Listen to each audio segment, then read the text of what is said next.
Welcome to All Gen Gamers, a podcast for people in video games of all generations. Starring Pete Dorr, Happy Console Gamer, Gamester81, and Jason Heine.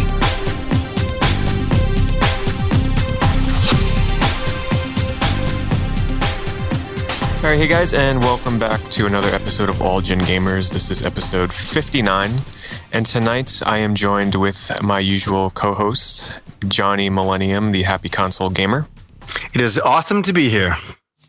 As well as Jason Heine, the EMU Review. Jason, what's up? Hi. Jason's sad because tonight we are not joined with John Gamester. He had Hey, what are you talking about? I'm over here. I'm so lonely over here. I'm just giving Johnny a blowjob. Oh, you know what? I'm not, because I have my good friend here, Robot Cat.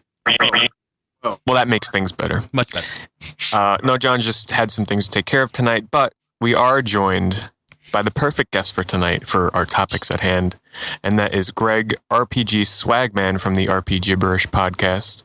Greg, what's going on? How you going, guys? It's going good. Yeah, just so happy to have you on. First of all, I just definitely want to say that. Oh, man, it's so psyched to be on because I've been a fan of your podcast since day one. So it's surreal, but it's awesome. Well, it's funny. I listened to yours and I was like, God damn it. Like your conversation, what you guys were talking about game-wise, I was like so jealous about. I'm like, oh, man, I want to talk to you guys about all that stuff. It was so cool. So, very humbled by that because, yeah, we definitely got some good RPGs to talk about. And on my end, I like to talk about more obscure RPGs, whereas Arrow kind of likes to talk about more mainstream ones. Stuff like Square. Well, Greg, Squaresoft, yeah. How about you introduce our listeners to what your podcast is? Tell them where they can find it as well as your YouTube channel. Okay, I've actually got 3 YouTube channels. The first one is the RPGSwagman channel, where I talk about RPGs and I show all the RPGs I collect because very foolishly and very funny, I vowed to collect every RPG in existence where I don't know if I'm going to succeed in this lifetime, but I'm going to try my best, and it's been fun so far. Yeah. How many are you missing? Okay, just add a couple of zeros. I'd say, just there's so much. I checked the list, and wow, I just have to collect so many consoles just to play these games because I just don't like to collect them. I also like to play them, even for an hour, just to get the gist of it. And yeah, I've just had so much fun with the channel. And the second channel I just want to quickly mention is Kojima Collector, which I talk about my favorite series of all time that's not an RPG, which is Metal Gear Solid. And all the other games Kojima makes. And of course, lastly, I have the RP Gibberish channel, which is a podcast that I co-host with my good friend Aerodynamish, and I have a lot of fun because I've always wanted to do a podcast for ages, but things didn't pan out, and then Aero just came on one day and said, hey, you want to do a podcast today? I was like, oh, hell yeah. He knows his RPG, so it was a match. And it's been awesome so far because we've got a lot of good feedback from the YouTube community about it. And we've got lots of people we want to bring on for future episodes. I like, because you guys cover some really kind of not obscure, but subjects such as an episode where you'll dedicate entirely to Mistwalker, behind Lost Odyssey and whatnot. And other times you'll talk about like a whole series such as the Atelier series, which I was pretty interested in that because I've only played one out of the entire series. And you bring on guests that are basically, I guess you could say experts like you had on Shintai, I believe, right, for that episode with Atelier? Yeah, so I've always known Shintai to be a big fan of Gust, and I thought he'd be the perfect guest for that episode. And we pretty much just chat to as many RPG fans as possible and just to get to know them. And I have a lot of friends that I'm going to bring on for future episodes. Like one we're planning soon, and I'm going to be the main host of that, is I'm actually going to talk about the Castlevania action RPGs because in celebration of its 25th anniversary, which is very, very soon. And which is your favorite one, Greg, out of that series?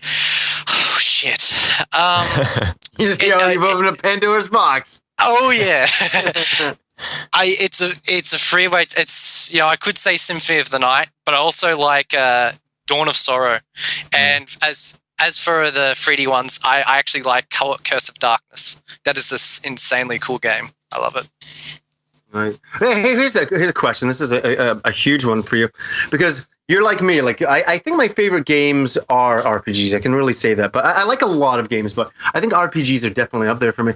But what was it that got you into role playing games? What was that moment? I always like asking this question, especially people who play role playing games. The first game you played that you said, and I think I know what it is. But I know what it is. I've heard it on his podcast. It's a cool little story. Yeah. Yeah, but please definitely tell us.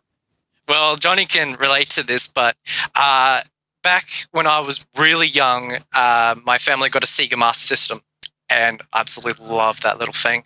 And basically, we had like 5 video stores that was chock-a-block full of Master System games, and there was hardly any NES there. So basically, every week, my dad would always hire a game for us, and around about that time, he was getting big into reading fantasy novels and all that.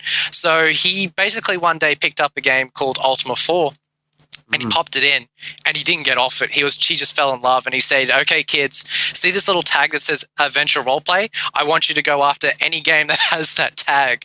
So it's like, okay. And the one that my brother one day picked out, which would be the game that just, would start everything, would be Phantasy Star. Oh, nice. I did know this, and when I was listening to the podcast and I heard that, I'm like, oh my god! It was so nice to know that I wasn't the only person. I feel sometimes that I am the only person in the world that had that experience, but I'm so happy you had it as well. I was the same, and until I went on YouTube one day, I think this was about 3 years ago, and I'm like, I'm going to type in Phantasy Star and see if anyone did a review, and yours was the first video that popped up. And that was the first video I ever did, too, which is hilarious. Yeah. I'm just like, cool, someone fucking knows. Excellent. But, so yeah, just from there, I just remember sitting down, and it was just better than watching cartoons or movies. I was so blown away just watching, my brother battle. It was very hard being 6 years old. I didn't understand the story at first, but I had my dad and my brother to tell me little snippets. And then the next 3 years, I just grew on RPGs, and my English skills were like above anyone else, and I could start playing games.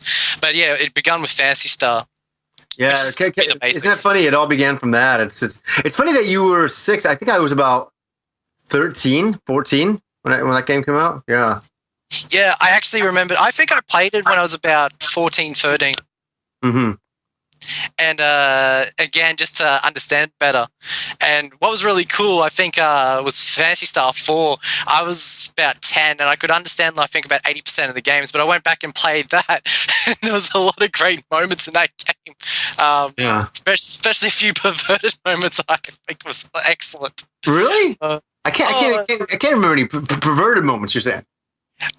In Phantasy Star 4, where you go to talk to Grandpa Doran, and he gives you those questions, and you keep saying no, no, no, and then he asks for this is boob size. Really?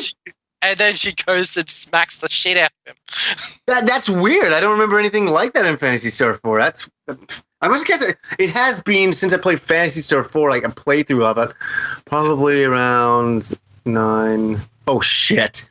I'm just like, oh, my God, it's a lot of years, actually. We're probably looking at 16, 17 years ago. Yeah, when it first came out. Back then, I didn't really read. There wasn't the internet, and all I did was read video game magazines. And even then... That's all I did, too.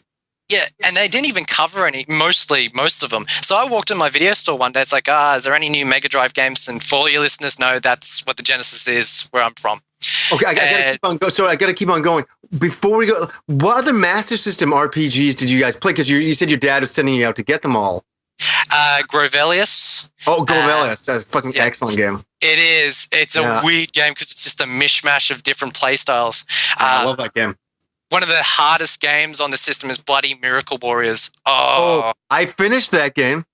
Oh, God. And I won't even get into the ending. The ending is to find the final boss is like the strangest thing in history. You find all these clues and you have to go left, down, right one, down another, something like that. And then you fall down a cave, but it's not on the map. But you have to go in a certain direction to fall. Yeah. And I remember when I first fell down and fought that end boss, I was like, oh my God, I fucking figured this shit out. Beat it in the first time too.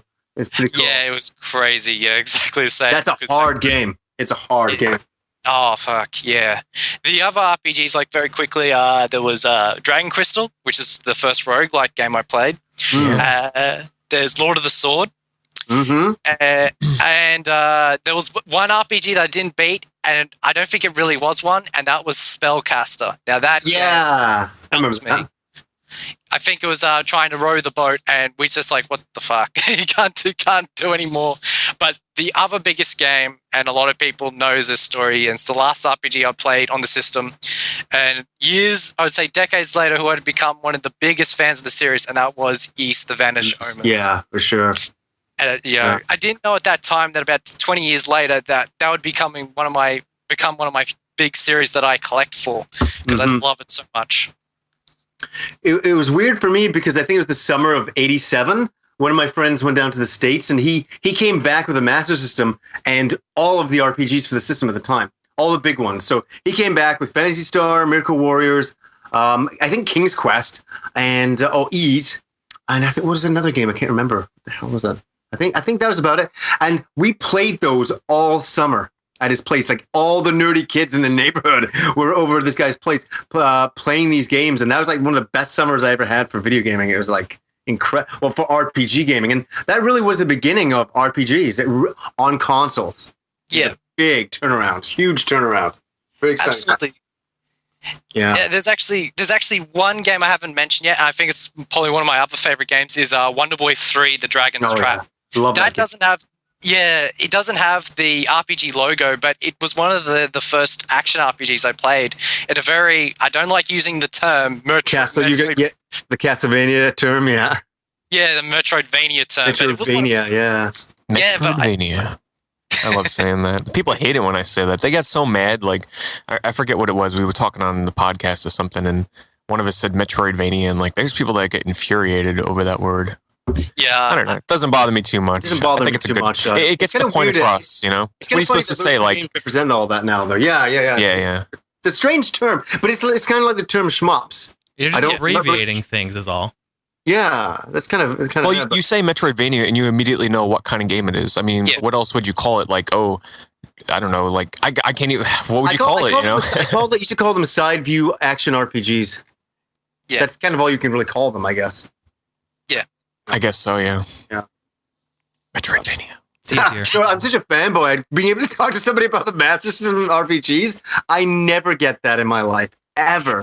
It's very rare to talk to anybody about that.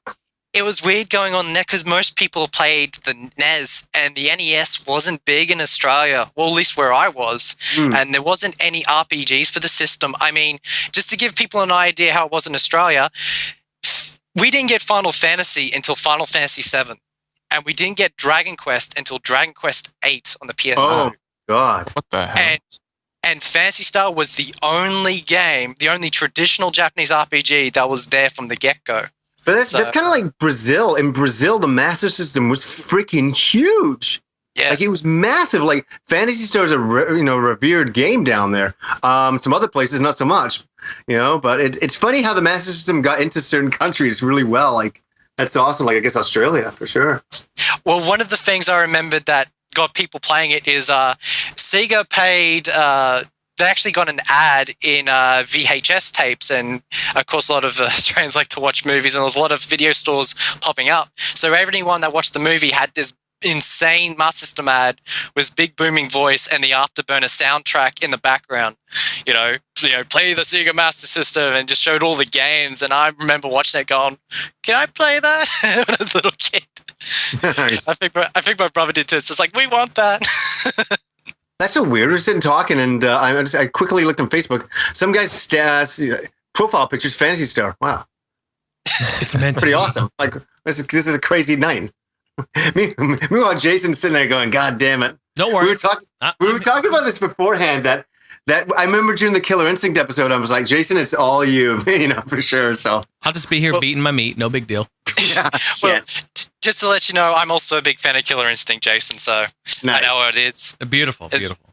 One of my favorite fighting games. Yeah, I enjoy listening to, you guys talk about all these RPGs because, I mean, and everyone knows, to be honest, when I was growing up, I didn't play a whole lot of RPGs. I mean, I jumped into that game late. It was Chrono Trigger that turned me onto them. I hadn't even played Final Fantasy prior to that. So, to hear about these is really interesting and intriguing, and it really makes me want to, go dig out the Master System and just like find these games and maybe play them. It's so time consuming, especially nowadays. It's hard for me to do it, but I love hearing about it. So I am all ears, guys. It's funny. I think we can definitely say is that the Master System was. I hate to use the term, but was a very magical system. When I look back on that system, I love the cartoony graphics, the pastel graphics. I love the sound chip of the Master System. I just loved everything about it. I really liked it that it really introduced RPGs and was bringing out a lot of them. They brought out E's, for Christ's sakes, like before anybody. It was just it was a machine. Yeah, it was for me back then. It was like basically all you had was Dungeons and Dragons. That's really all you had, or you had a PC and you could play some kind of games on there, but I didn't have a PC, so it was cool to be able to play an RPG at home. That I'll never forget. That was a big deal. You didn't need to have dice anymore. You didn't need to be sitting playing with other people. You could play it on your own. That was a huge turning point. People nowadays are like, "What the fuck?" Sitting in their beds full of millions of RPGs, but back then there wasn't any. So you have to remember the time. What was really weird is I actually got into pen and paper after I played console RPGs. That was only for a brief period because I was surrounded by... Same thing for me. Yep. Because I was surrounded by a lot of friends and a lot of family who played D&D, and I got into a little bit of it. But I actually got into the series. There was a game on the Mega Drive called Warriors of the Eternal Sun, and that was the first time I got introduced to Dungeons and Dragons. That's actually a really good game. Not many people know about it. Yeah. What was that on? The Genesis. Oh, I know that. I think my friend finished that game. I never played it. Yeah, it was the first time we introduced to D&D. It was actually the first because it has a section where you have a first-person dungeon crawl, which I know is one of Pete's favorite genres. But I think the other one I played that was similar to that was Sword of Vermilion.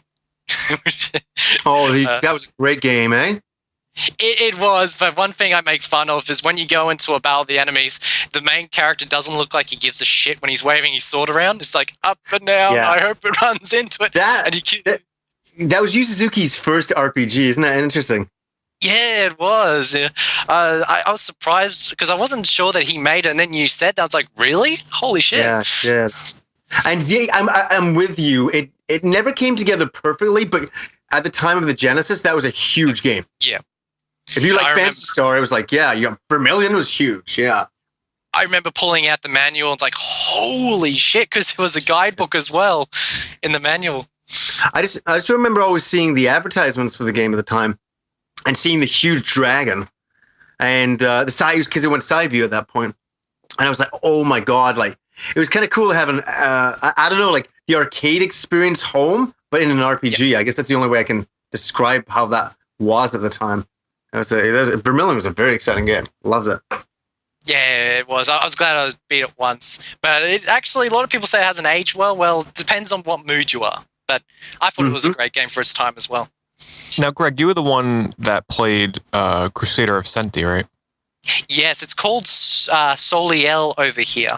And that's actually quite a fun, I wouldn't say a Zelda clone, close to a Zelda clone, but it's an action RPG. Not a lot of people know about it, but I snagged a really cheap copy, but it's not a bad game. It's got like a monster. Like, what do you use? Like monsters or something in there to perform like different puzzle, like slight puzzle tasks, right? And just just to clarify, the comparison to Zelda, I guess you could say, is because the graphics kind of mimic Link to the Past, right? And it's top down, I guess. Yeah, top-down view, and you do have the animals because you lose your ability to talk to humans, and you can only converse with animals. And they add to your sword technique because you throw your sword, and it gives it an extra different ability. It was really fun seeing this sword bounce off walls like a pinball machine, trying to hit a switch, and that's what I remember most of Soliel. But it's another fun game. I own that game. Yeah, I own Crusader Sentai. I forgot about that. It's up there on the shelf. I played it back in the day a little bit, but it kind of went more on my shelf than it did in the system. Yeah, I think it's got that cute twee factor to it, cutesy factor, where I was a kid and I'm like, it doesn't bother me. So I was playing it. One of the most memorable bits is there's an actual cameo from Sonic the Hedgehog, but he was being a bit of a douche. Yeah, that's right. Launch or whatever, right in the desert. Yeah, don't touch me or you get burnt. I'm like, what? That game's actually becoming quite expensive on eBay because I was trying to get a copy, and I think complete copies, from what I remember, go for like $60-$70. So it's getting up there. I got mine for $5 with just the game in the box. Mm-hmm. See, but that's the thing. Like between regions, some games are super rare and expensive, and then in others, it's like really common and really cheap. You know, that might be one of them. Yeah, I haven't seen too many of them. I just walked in one day and I saw that with one of my all-time favorite Mega Drive games sitting next to it. And I remember getting pissed at my dad for selling it on me, but I found it again. And that is Landstalker. Oh my God. Don't even... I swear to God, I'm going to do an episode in this freaking game because I have to chime in with Landstalker is the most... Here, I'm going to say it. Is the most difficult game I've ever finished in my entire life. Insane. What is the reason, Johnny? Is it because the game is just, it doesn't hold your hand? Like, what are the reasons? Because I played this game a long time ago. I just can't remember. It's a 3/4 overhead game. So it's not 3D. So we have to remember this is on the Genesis. What's infuriating is it's an action platformer. So you jump from kind of platform to platform. But sometimes you cannot understand the depth of how you're going to jump. Yeah. Or where. So you'll go, oh, that's where I have to jump. And you'll jump, but it'll be off. And it's the most hardest thing to describe. You have to play it to understand it. You know what I'm talking about, right? Yeah. And this is before the internet. So some of the puzzles were so fucking obscure. I remember sitting, my friend's basement. I brought my game over there because I couldn't get through this bunch of puzzles. And we were so baffled, and we were two smart guys. We had nothing but time on our hands. We called down his mom. We're asking her because we're like, we don't know what to do here. Like, what should we do? We've done all this. I remember it was like different. There was slimes in certain dungeons, that was a crazy one. But it was the jumping from platform to platform. That's what killed me. I remember when my best friend's Andrew, who you met there, Pete. I remember him being over, and I'm jumping up this huge tower or whatever it was to get to the top, and I'd get all the way to the top, and I'd have to do the last jump. And I just kept missing, and I would fall all the way down to the bottom. And he would laugh hysterically at me. This would be him. This would be. I'm like, okay, this would be me. I'm like, okay, I'm gonna do it. I'm not gonna miss. And all of a sudden, I'm like, fuck no. And he'd be like,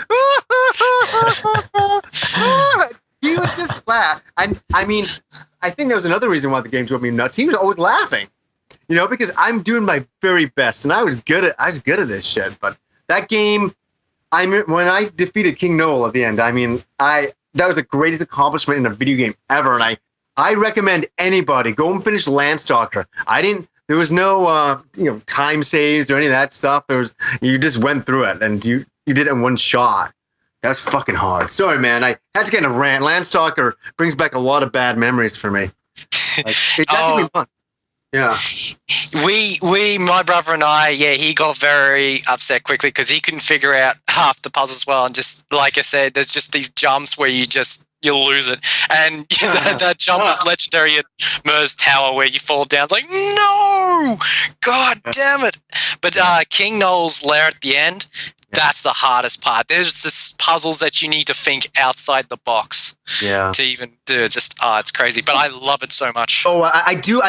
I love it that I finished it in the past. And, but I'm pulling my hair out. I've never felt so... Because now kids would just go... Not kids, I hate saying that, but most people would go on the internet now and go, they go watch a walkthrough on fucking YouTube how to do it. And then they'd go and do it themselves. Which back then you didn't have that. And there was nobody to ask. You had to do it on your own. It was really...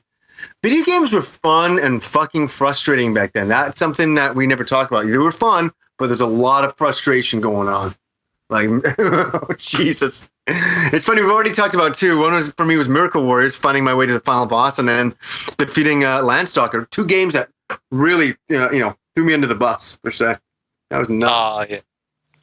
You keep bringing up these great old games. It's just... I used to play.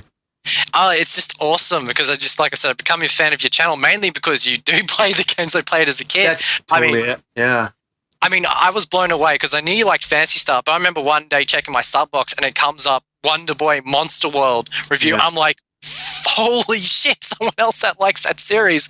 Because that's why that's why I started a channel. It was like just to talk about some of those games that nobody gives a fuck about anymore, and nobody would ever talk about anymore, which I could never understand. Johnny, I think you're single-handedly responsible for bringing the Ys series the attention it gets now. Now it seems like every single person on YouTube like talks about and picks up Ys.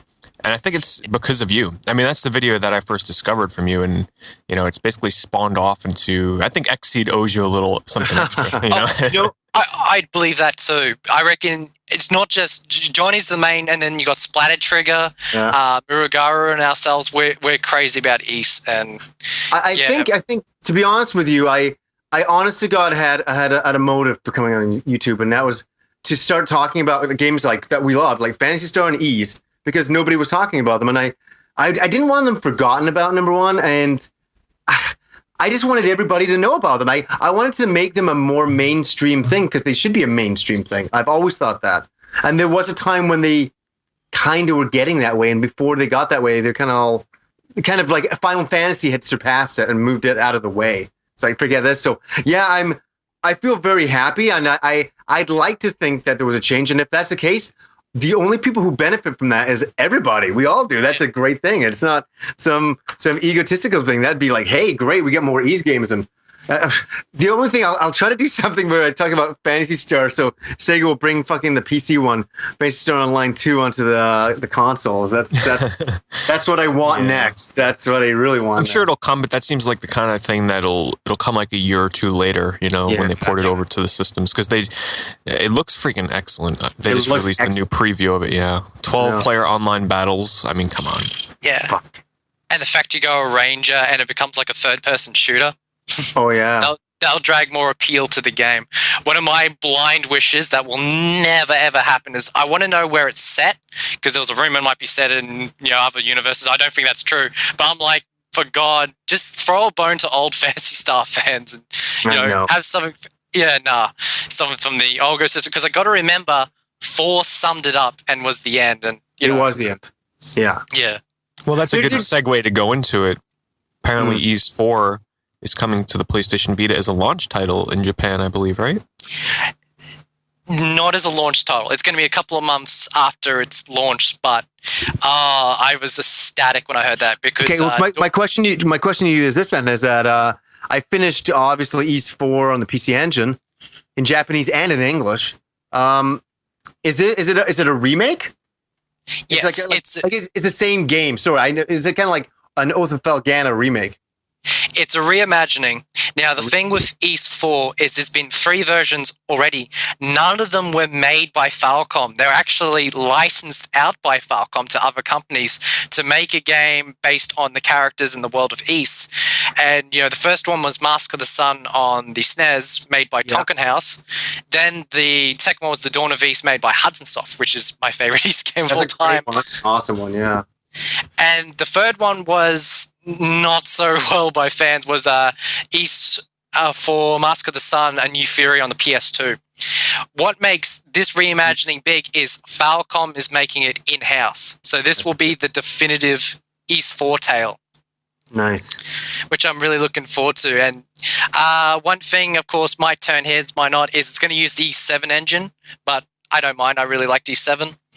And retell the story, because I just heard some really odd things I want to do with the game. Like, I've heard that Adol's going to have amnesia at the start of the game, so he won't remember anything from Ys Book 1 and 2. It's like, what? It doesn't make any sense. No, it doesn't. And I'm like, well, is he going to regain his memory at the end of the game? I hope so. But I don't know how they're going to do that. Why does he have to lose his memory? That's what I don't understand. I don't understand it too. I just want to see how it pans out. But the other thing it's absolutely weird. But the biggest one they've announced is they're going to tell the story of how Adol became an adventurer. I'm like, well, didn't they wrap that up with Ys Book 1 too? It's like, no. In the new timeline, they're going to explain how he wants to venture around the world, I think, in this game. Well, that's what I sort of got on the article. Ys 3 was all about... See, Ys Books 1 and 2 was about him discovering Ys and finding out about all that stuff and, meeting Doji or whatever. And then 3 was about him and Doji going out and exploring the world.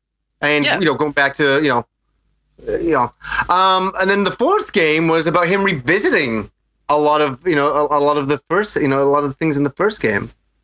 Yeah. Well, East 4 takes place before Wanderers Felghana, so everyone knows how it's going to end with him going to Felghana. Wait a second. Is that the truth? Is that East 3 is supposed to be before 4? No, East 3 is actually after 4. So East 3, is that real? Okay?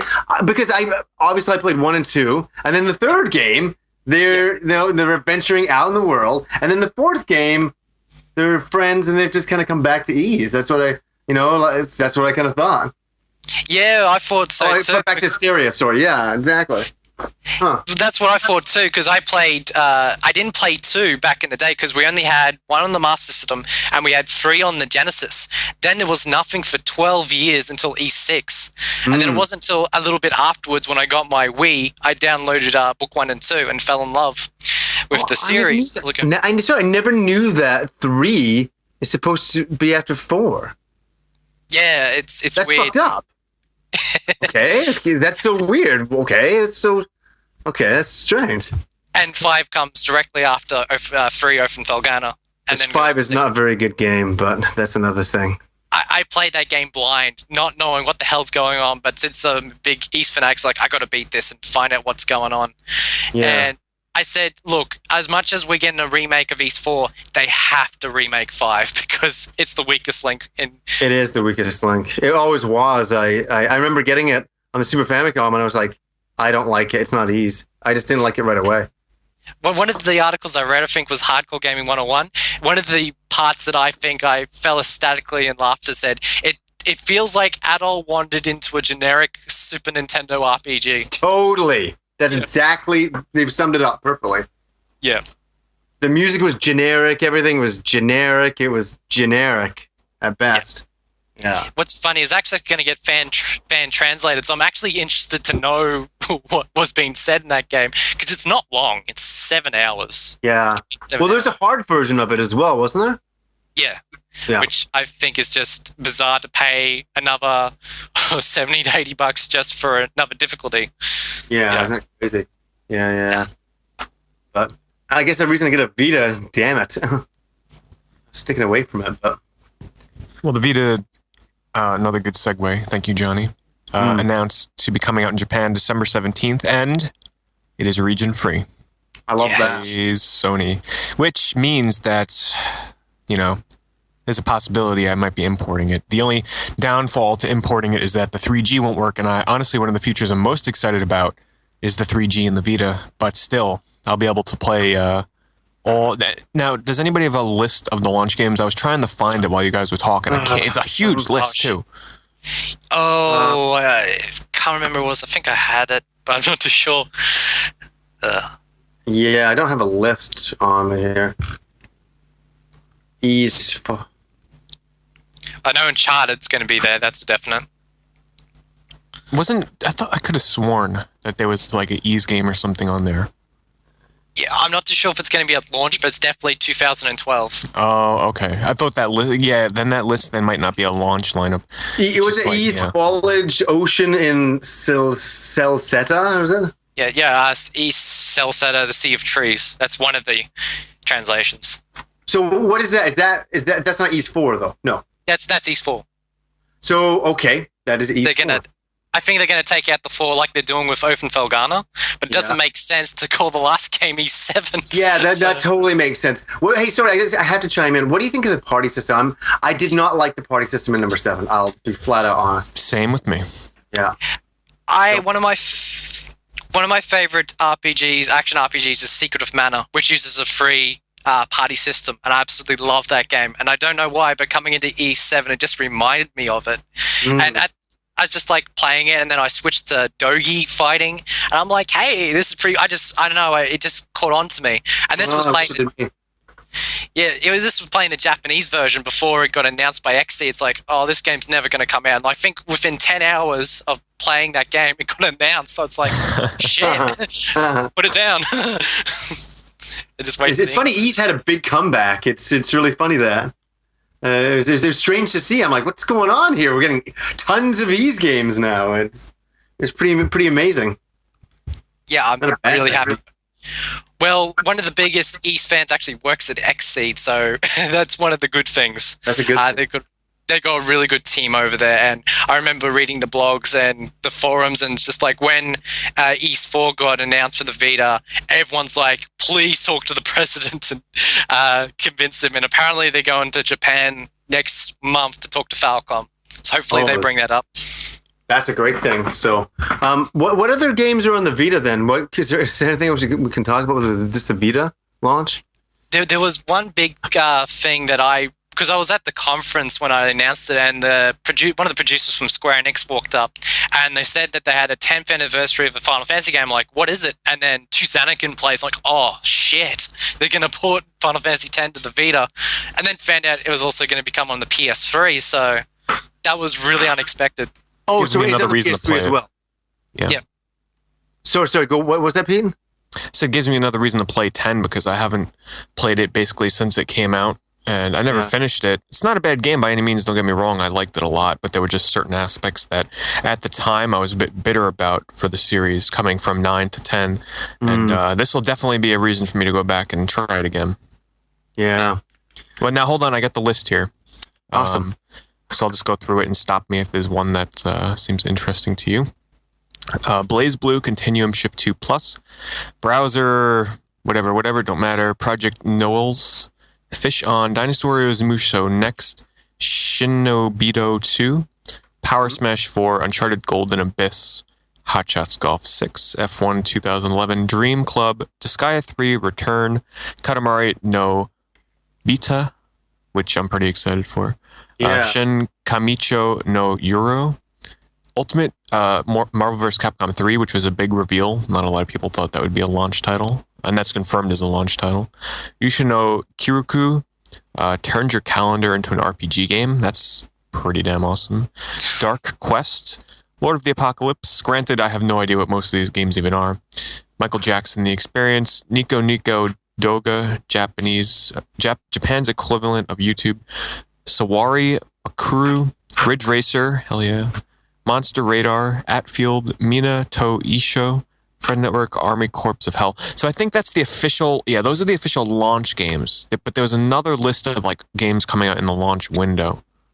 Well, one of the big ones is Persona 4 Golden coming out sometime, which I'm really looking forward to. I can't wait. Yeah, the reason why I'm really excited for that is because with Persona 3 that was ported to the PSP, I didn't like it at all. The reason being is because it was a really scaled back version for the portables where all the 3D roaming environments were taken out for like top down menu based. I didn't really care for it, but Persona 4 on the Vita is going to be the exact same, engine used on the PS2, obviously updated a little bit with a new character and whatnot. And I can't wait for that. And plus, there's a Persona 4 fighting game coming out from the Blaze Blue team. Yeah, that's true. Yeah, Christ, I can't wait for that. That's pretty good. I got so many 3 and 4 characters, I should say. Persona 3 and 4 characters. Yeah, I got so many basically people wanting to connect to my PSN. I'm like, when that game comes out, because I'm not really big on playing online games, but that's one game that I will play with others when it comes out. Let's have a look here. Yeah, Final Fantasy X remake. That came out of left center to me. I was like, what the hell? Like, I think it was Tony Yippee put it as a status update, like, oh my god, Final Fantasy X is getting, a high definition remake. I was like, it is? Yeah. Okay, like, then I made my joke actually to one of my friends, is like, yeah, because that's the game everybody's been screaming to remake all these years. No. Nobody's I like the game, I finished the game, but have we really been clamoring for a high definition remake of number 10? I think number 9, number 8, 7, 10 was kind of caught me off guard. I was like, see, but here's the thing with 7, 8, and 9 is that they're the only ones in the series that use pre-rendered backgrounds. So to them, I guess it would be almost impossible for them to, upgrade it into HD because the backgrounds they're pre-rendered. So what are they going to do, really? You have to redraw at that point. You say, I mean, for I don't give a shit. Just update the character models, like when they're on the pre-rendered backgrounds, make them look less blocky. Update the battle graphics. Leave the pre-rendered backgrounds alone. Because Square Enix years ago said the reason why they haven't done an update to 7 is because it would take them way too long to upgrade it to today's standards, and they're saying like Final Fantasy 13 standards, but the fans don't want that.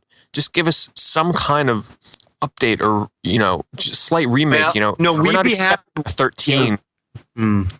No, sorry, I'm just gonna say that we would be happy with that kind of update, but most people would not be. They'd be like, "What is this cheap bullshit? They're just cashing in." That's what they'd have to deal with all the time. It's stupid. I agree. The one thing I've noticed is all the HD remakes are all PS2 games. So there's got to be some sort of segue to make these easy remakes from PS2 games, because it's all PS2 games. No one's making remakes of PlayStation 1 games. So there's got to be a program they're using to make it more easier. Yeah, that's interesting. Which, by the way, it's less than, it's about a week away. The motherfucking Shadow of the Colossus Eco remake is coming.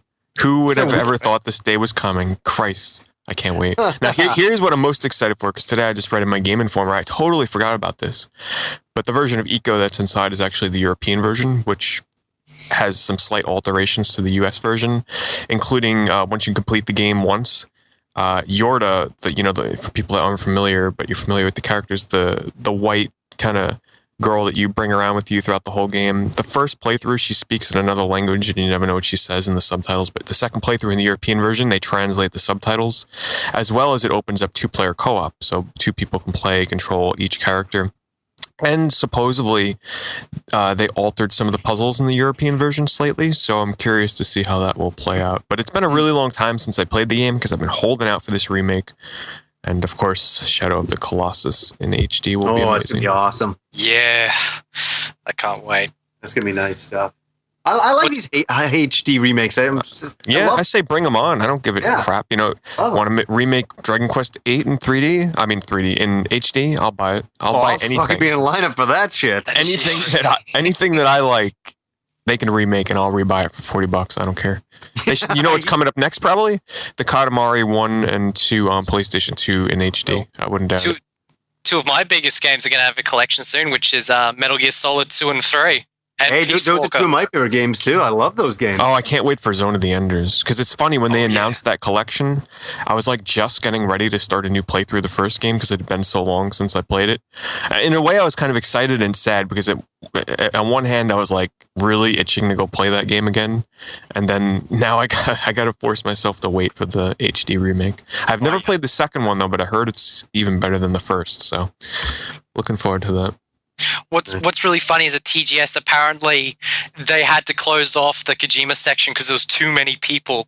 And apparently when Kojima was finished, he went behind them and took a picture, and he went, "God damn," because there's just like mounds of people. And then he decided just wanting to know about Zone of Enders, and he said that he's considering making a sequel after seeing the lines of people just wanting to talk about it. So I'm like, I hope that comes true. Wait, there was he saw the line of people wait specifically for Zone of Enders? Oh, just his fans wanting to, they cheered and everything, and then he took because he tweets a lot.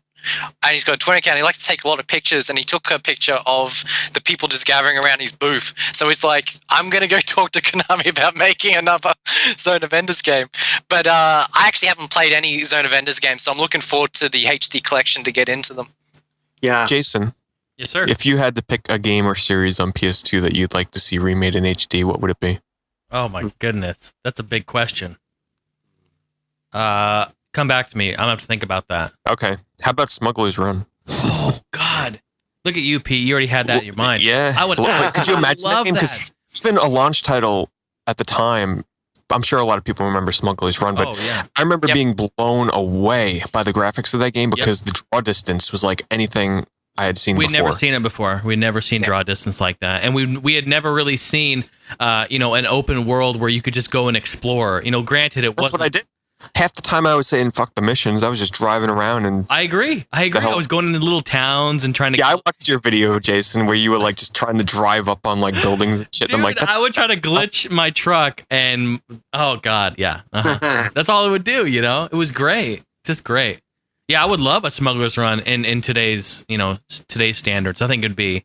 Oh, that's a series that's dead, man. The last one that came out was what? Warzone's on GameCube, I guess. Yeah, right? a long time ago. Hold on, let me Wikipedia this. What company made this game? Hold on here. Actually, I have it right here. I think it's Rockstar, wasn't it? Yeah. Oh, you're right. Rockstar. Yeah, Rockstar. Damn. Yeah, they're not bringing that back. No, they've moved on from it. They wouldn't make really should. They really should.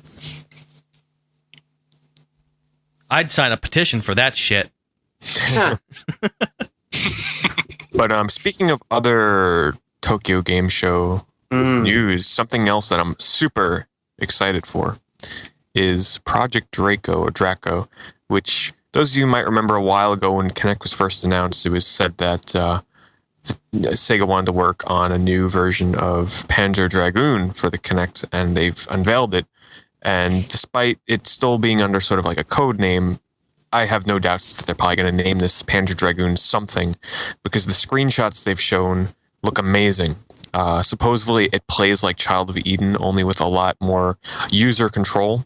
So it's on rails, and you move the dragon around with your body, but it looks amazing. And there's different dragons that you can transform into and use, sort of, I guess, similar to Panzer Dragoon Orta on Xbox. But here's the big thing: 3-player online fucking co-op. I can't wait. And this is going to be a Kinect Live arcade game. So it's going to be very cheap for everybody to get. I would have preferred a retail release, but judging by the sales of Child of Eden, I don't think this game would have fared well as a retail game, which is a shame. And, they really know and have faith in Microsoft, too, in Child of Eden, because they're bundling codes to download it right now for free and with Kinects. I think is a great thing, because more people need to experience Child of Eden. Because you look at that in the store if you've never heard of it before, and you're like, what the fuck? Like, you don't know what it is. No. So being able to play it would be much better. And speaking of which, tomorrow Child of Eden on the PS3 comes out, which I will be buying a Move for, because I want to play that specifically, along with House of the Dead Overkill, which I have also never played on the Wii, so I'm looking forward to. Oh, that's a great game, P. I liked it. Yeah. It's not bad. It's not very repetitive, but it's pretty good. Yeah. Has the most F-bombs you'll ever hear in a game. I know. Yeah. I mean, other than like it just being totally, I actually found myself laughing almost the entire time through the game. It's so ridiculous. That seems like the perfect game to stream on Justin TV. It's awesome. Oh, it's awesome. I love it. 18 plus thing, so people have to agree before they come in. I love it. Yeah, it's a great game. Let's see, any other Tokyo Game Show news? There's so much shit that's got announced. Jeez. Oh my! How could we forget? What? What? Ni No Kuni coming to the US. Yes. Yeah, that's big stuff. Oh my god! That's and the great exciting. news is the PS3 is region free. Obviously, anybody can import this for their PS3. And for those that forget, Ni No Kuni, which I believe loosely translates to the Another World, right? Yep. Is the Studio Ghibli Level 5 collaboration RPG, which I said, I think on the last podcast, is the most beautiful looking RPG I've ever seen. It is definitely. It's like a Studio Ghibli film come to life Yes. in a role-playing game. It's like everything I've ever dreamed about as a, growing up, going, wow, like imagine the day when and a role-playing game looks like that. And, coming from, I'm sure, Johnny, you were the same way, and Greg, I'm not sure, but, I grew up watching the Studio Ghibli films. Oh, yeah, definitely. I did. My favorite films out there. And just, who would have ever thought that they'd collaborate with Level 5 to make a turn-based RPG? It's like a match made in heaven for me. It is. And I love blew my Level mind. 5. And I was getting ready to import that like golden Japanese PS3 along with the game. Oh. And I still might do it because I know that's going to be pretty limited and rare, but my wallet is telling me don't do it. Don't do it. There's so many other fucking things coming out. Yeah, I think I'll hold off on that, especially because it's coming out early 2012 as well, which... It's saying Ni No Kuni, Queen of the White Ashes. That's the subtitle, I believe. Yep. That's the subtitle of it. Okay. Interesting. Oh, yeah. It's so fucking gorgeous. I love it. Let's just hope it plays well. You know what I mean? The looks are there. The thing is, though, I don't think we're ever going to see the DS version, which is a totally separate game. But the problem with the DS version is it's not like they don't want to bring it out, but it comes with a freaking Huge spell book. book-sized book. And for them to translate that book from Japanese to English, it would probably just prove to be way too tedious for them for the payoff. But you never know. So you need the book to finish the game, no? You have to look through it like use a this spell book. Yes. Yep. You have to. Yeah, so cool. We I love mentioned this that on the podcast, that's probably the main reason that won't be bringing out. But that was the first piece of news we brought up because Ero was so excited. He's like, "Can I please talk about that?" It's like, okay, cool. I'll talk about Eastbourne at the end of it. but yeah, I'm looking forward to Ni No Kuni big time because my favorite movie from them is Princess Mononoke. Absolutely. Oh, mine too. Oh, fucking Christ. Mine isn't Mononoke. Hold on, let me just say, out of all the films I've seen in my life, there's probably three movies I've seen the most. The Star Wars movies, most likely A New Hope being number one. And then the next one, I don't know. Honestly, Princess Mononoke is up there. I've probably seen that movie like 30 plus times. But go ahead, Johnny. Well, I was going to say, everybody always says that one, and I love that one a lot. But, Laputa is like a huge one for me. Oh, Nausicaa. yeah. I love Nausicaa. Oh, well, how about we do this? What's your least favorite one you've seen? oh, easy. Like Howl's Moving Castle. Really? I mean, it's not one of my favorites, but honestly, some of my least favorite one would definitely be Pom Poko. Now, this is gonna sound that's weird. another one. Yeah. Maybe it's because I was watching it really late at night and I was excited to like watch it, so I just watched it like super late. But that's the only movie from Ghibli I've never even been able to sit through the entire thing. Yeah. I actually shut it off like midway through. I'm like, I can't do it. So I kind of feel bad for that. Also, Porco Rosso. Oh, I love that. You can't knock Porco Rosso. You're getting. Oh, you don't like it? I love Porco It's Rosso. one of my less favorite of Ghibli. Yeah. What? Really? Yeah. Oh, that's so sad. But I think do you know what? How about we say this? You have to be in a certain mood to watch. Let me just say this too. I've only seen it once. So maybe I will have to revisit it. I don't hate the movie. It's just on the bottom of, like, if I make a tier, that's on my bottom of the list. But there's other ones out there. I don't know if you guys have seen Tales of Earthsea, which was directed by I have. Goro Miyazaki. It's got the great animation, but the story to go along with it isn't the greatest out there. Mm, Yeah.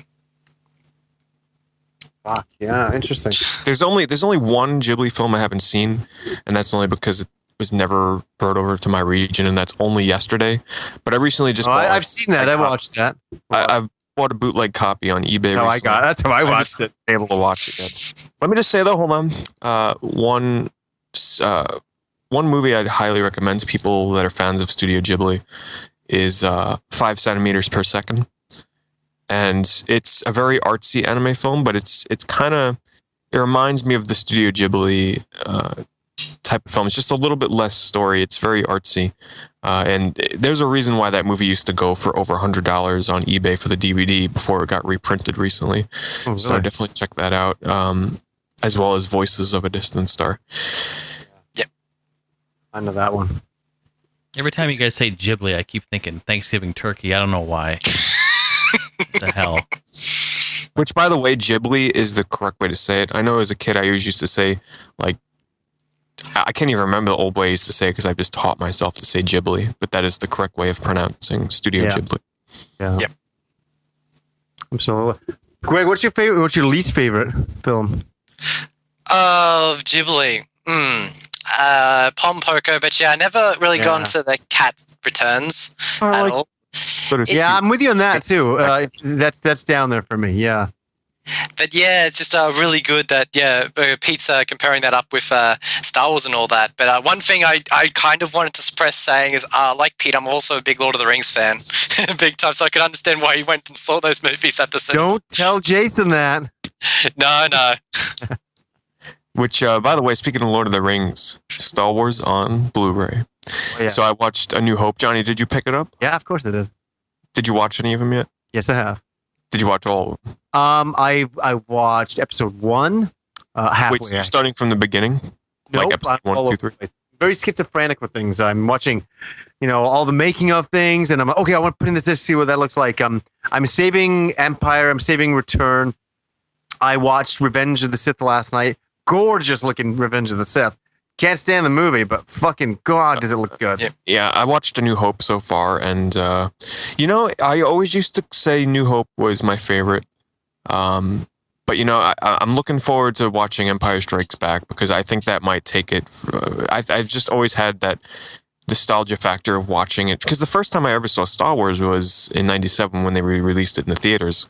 So New Hope has always held that, I've held it in high regards, but it looks amazing.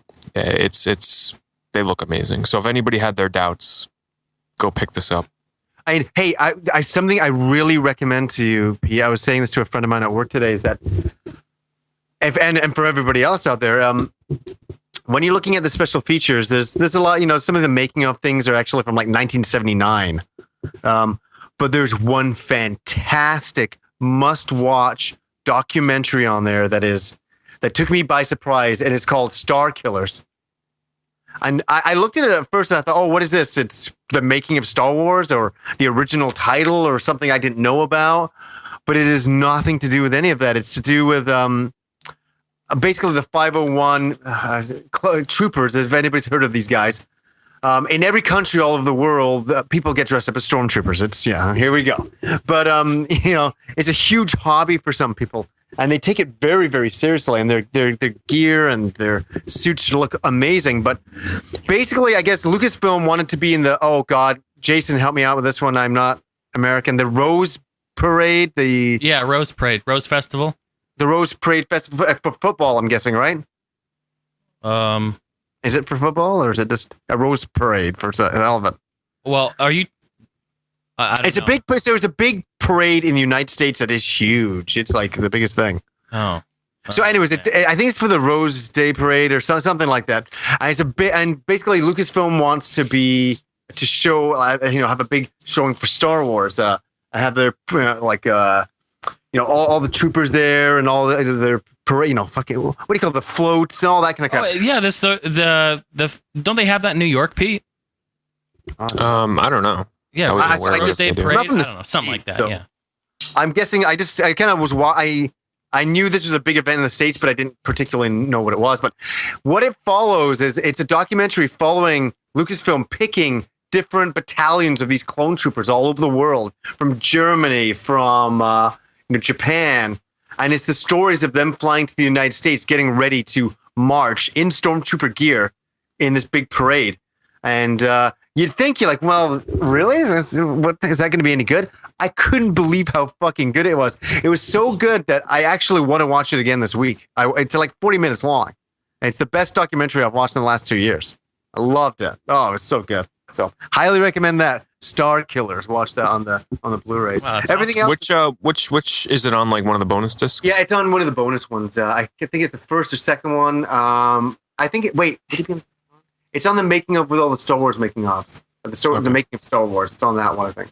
So very nice stuff. Very nice stuff. So that blew me away. I couldn't believe it. What else? Like the Blu-rays look stunning. They look absolutely stunning. It's the changes. Well, we all knew they were going to come, so I can't bitch about that. I'm beating a dead horse if I did that. So they are what they are. What are you going to do? I'm just so happy that we finally have Star Wars in Blu-ray. Ever since they first announced the Blu-ray format, well, I shouldn't say that. Ever since I laid my eyes on a Blu-ray movie in the correct format on a 1080p TV, I've been like, oh man, I can't wait for Star Wars. So I got Star Wars, I got Lord of the Rings. Now all I need is the rest of the Studio Ghibli films to come out on Blu-ray. So far, we've only got Nausicaa, which, hell, I'll take it, But the other ones are going to seep out slowly over time. There's only one Blu-ray movie I want to get. I'm surprised I don't own it yet, but I'm really pissed off about the cover. Is one of my other favorite movies of all time that I worship is John Carpenter's Big Trouble in Little China. Love that. Absolutely adore that movie. But the Australian covers for it is really shit. And I was like, why not use the poster? That poster for the movie is epic. That old 80s movies posters I used to love, Why not use that? But oh my God, I can quote all the lines from that. So can I. Actually, here's a little story. Me and Rob went to the midnight screen re-showing of the Big Trouble in Little China a couple of years ago, about a year and a half ago now. And we got really fucking drunk for it. And you can actually drink beer in the theater. How cool of a theater is that? And we're sitting there and we are quoting the movie. People, we almost got, and this is no lie, we almost got in a fight with this group of guys in front of us. Because we were quoting the movie so much. They were pissed off. They're like, can you keep it down? Can you not quote every goddamn line? I'm like, and I'll be honest with you, we're sitting in a theater and it looked like terrible on the screen. I don't know where they got this copy of the movie from. Like the Blu-ray would have played better on the screen. So it wasn't like a great, pristine, beautiful copy. And This is a fucking movie from like 1980. Was it 86? 87, I think. It was 87. Yeah, I remember. Yeah, like come on, like when they're re-showing a movie in theater, it's all about quoting the movie. Yes. You know, it's all about. But we were drunk and obnoxious, so we got out and it was very tense. Like, and Rob had to get me the hell out of there. Take us to the parking lot. We were outside. Yeah, the next movie that was playing was Escape from New York. Oh yeah, I love Escape from New York. That's another good one, but yeah, Big Trouble in Little China fan of. I'm surprised that they didn't quote when they were angry for you doing low pan. That's really pissing me off. Up to no end. Yeah, exactly. We did that. There's so many that we do. There's just so fucking many. We could spend an episode just doing that, so we would definitely will. I mainly do Egg Chen because he's my favorite character from the movie. Who is? I like Egg Chen. Oh, Egg Shen. Oh, I like bus driver, bus for tourists. Bus for tourists. This is good Chinatown. On this fine warm day. Yeah, see, oh fuck. I know that I can recite the movie from the beginning to the end in one shot. My favorite line is "It won't come out no more," and Jack said, "No more. It won't come out no more." That's the story. We're fucking geeking out, and Big Trouble in Little China is awesome. Yeah, all right. We'll stop that now. Well, something else I'm excited for is Jurassic Park is coming out on Blu-ray pretty soon as well. I don't know about you guys, but I thought the second and third ones were okay, but just to see the first one on Blu-ray, that should be quite astounding. That movie scared the shit out of me back in Oh, yeah, it did.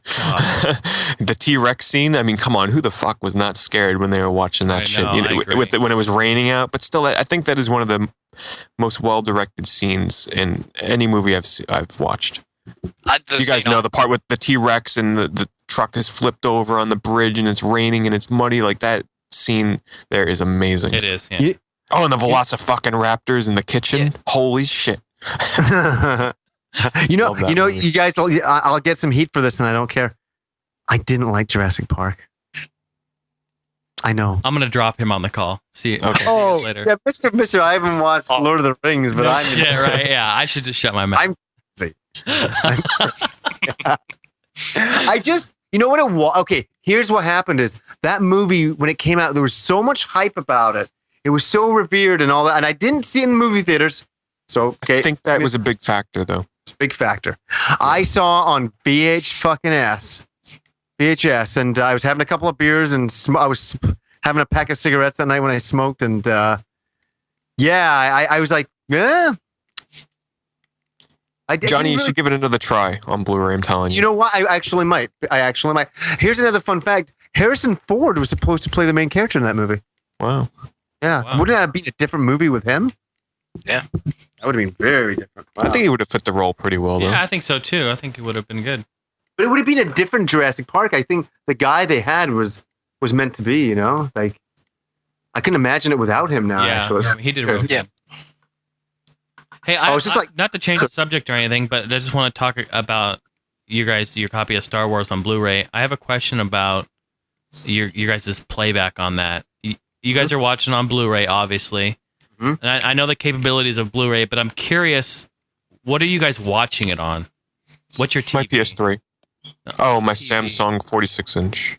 Okay, I need more than that, though. Is it LCD, plasma, LED, and what's LCD? LCD, and what's the refresh rate? Do you know? 240 hertz. Oh, okay. Oh, no, sorry, 120. I think mine is. Okay. I don't remember what mine was. I spent a lot of money on it back a couple of years ago. I made sure as hell not to get a 60 hertz, though. I knew that much. So. Yeah. Okay. Cool. Yeah. I've recently got a LED 47-inch, 120 hertz, and I mean it's like the frame rate is, I mean, it's night and day. Even just going to like an LED from LCD is crazy, but man, yeah, the refresh rate and the frame rate is nuts on these new TVs. It's coming from, are you saying upgrading from 60 hertz or going from LCD to LED? Upgrading from LCD 60 hertz to LED 120 hertz. But do you think, is it the hertz that's making a difference, or is it the LED? It's a combination of both, for sure. For one, I didn't get an LED at the time because LED was super fucking expensive when I bought LED, of course, the lighting is instant. There's no like, I don't know the technical terms of it, but there's no like blending. There's no ghosting or whatever it's called. Like the light is instant on LED. So that's a huge factor. And then on top of it, having, double the refresh rate really, my girlfriend's watching freaking soap operas that it look like, they look amazing. You know what I mean? And it's crazy. It's just crazy. Like I was watching Star Wars. I was at, I don't know where it was, Walmart or something. I was passing through and they had it playing on one of their TVs, and I just couldn't believe the frame rate. It just looks so good. It's almost strange because for our whole lives we haven't watched any shows like that. Yeah, looking that way, and it just looks like fluid. It's instant. It's weird. I just want to say, for those of you out there that have a PS3, or if you don't have an HD TV, or if you have an HD TV and it's not 1080p, right? This is important. HD TV these days means 1080p, not 720, not 1080i. Don't waste your money. But it's at that point now where I think Blu-ray is worth the investment. The players are super cheap. If you don't have a PS3 and you don't really want one, but you want Blu-ray, just pick up a Blu-ray player, get a 1080p HD TV, and they're not expensive anymore. Really, they're really not. And you're going to be blown away when you watch it in the correct format, the way it's supposed to be watched. Every time I turn on a Blu-ray movie, it's like, holy shit. Like, I can't, the whole movie, I just can't stop thinking to myself, this looks amazing. Oh, I think so. But, a lot of people don't fucking do. I can't believe people fucking do this. They leave that Cinemotion crap on. You know what I'm talking about? Like Sony. Like, okay, when I took my TV out, I'm like, what the fuck I'm watching King Kong on high definition DVD at the time. I'm like, what is the problem here? This is looks like shit. And they use all these weird motion. It pixelates around the characters. Like if something's moving fast on the screen. So it makes it smoother, and it looks horrible. It looks terrible. It looks terrible. So anybody's buying a new TV and it looks kind of weird. It doesn't, some people don't notice it. That's what drives me. How can you not notice it in a world today where it's so detailed?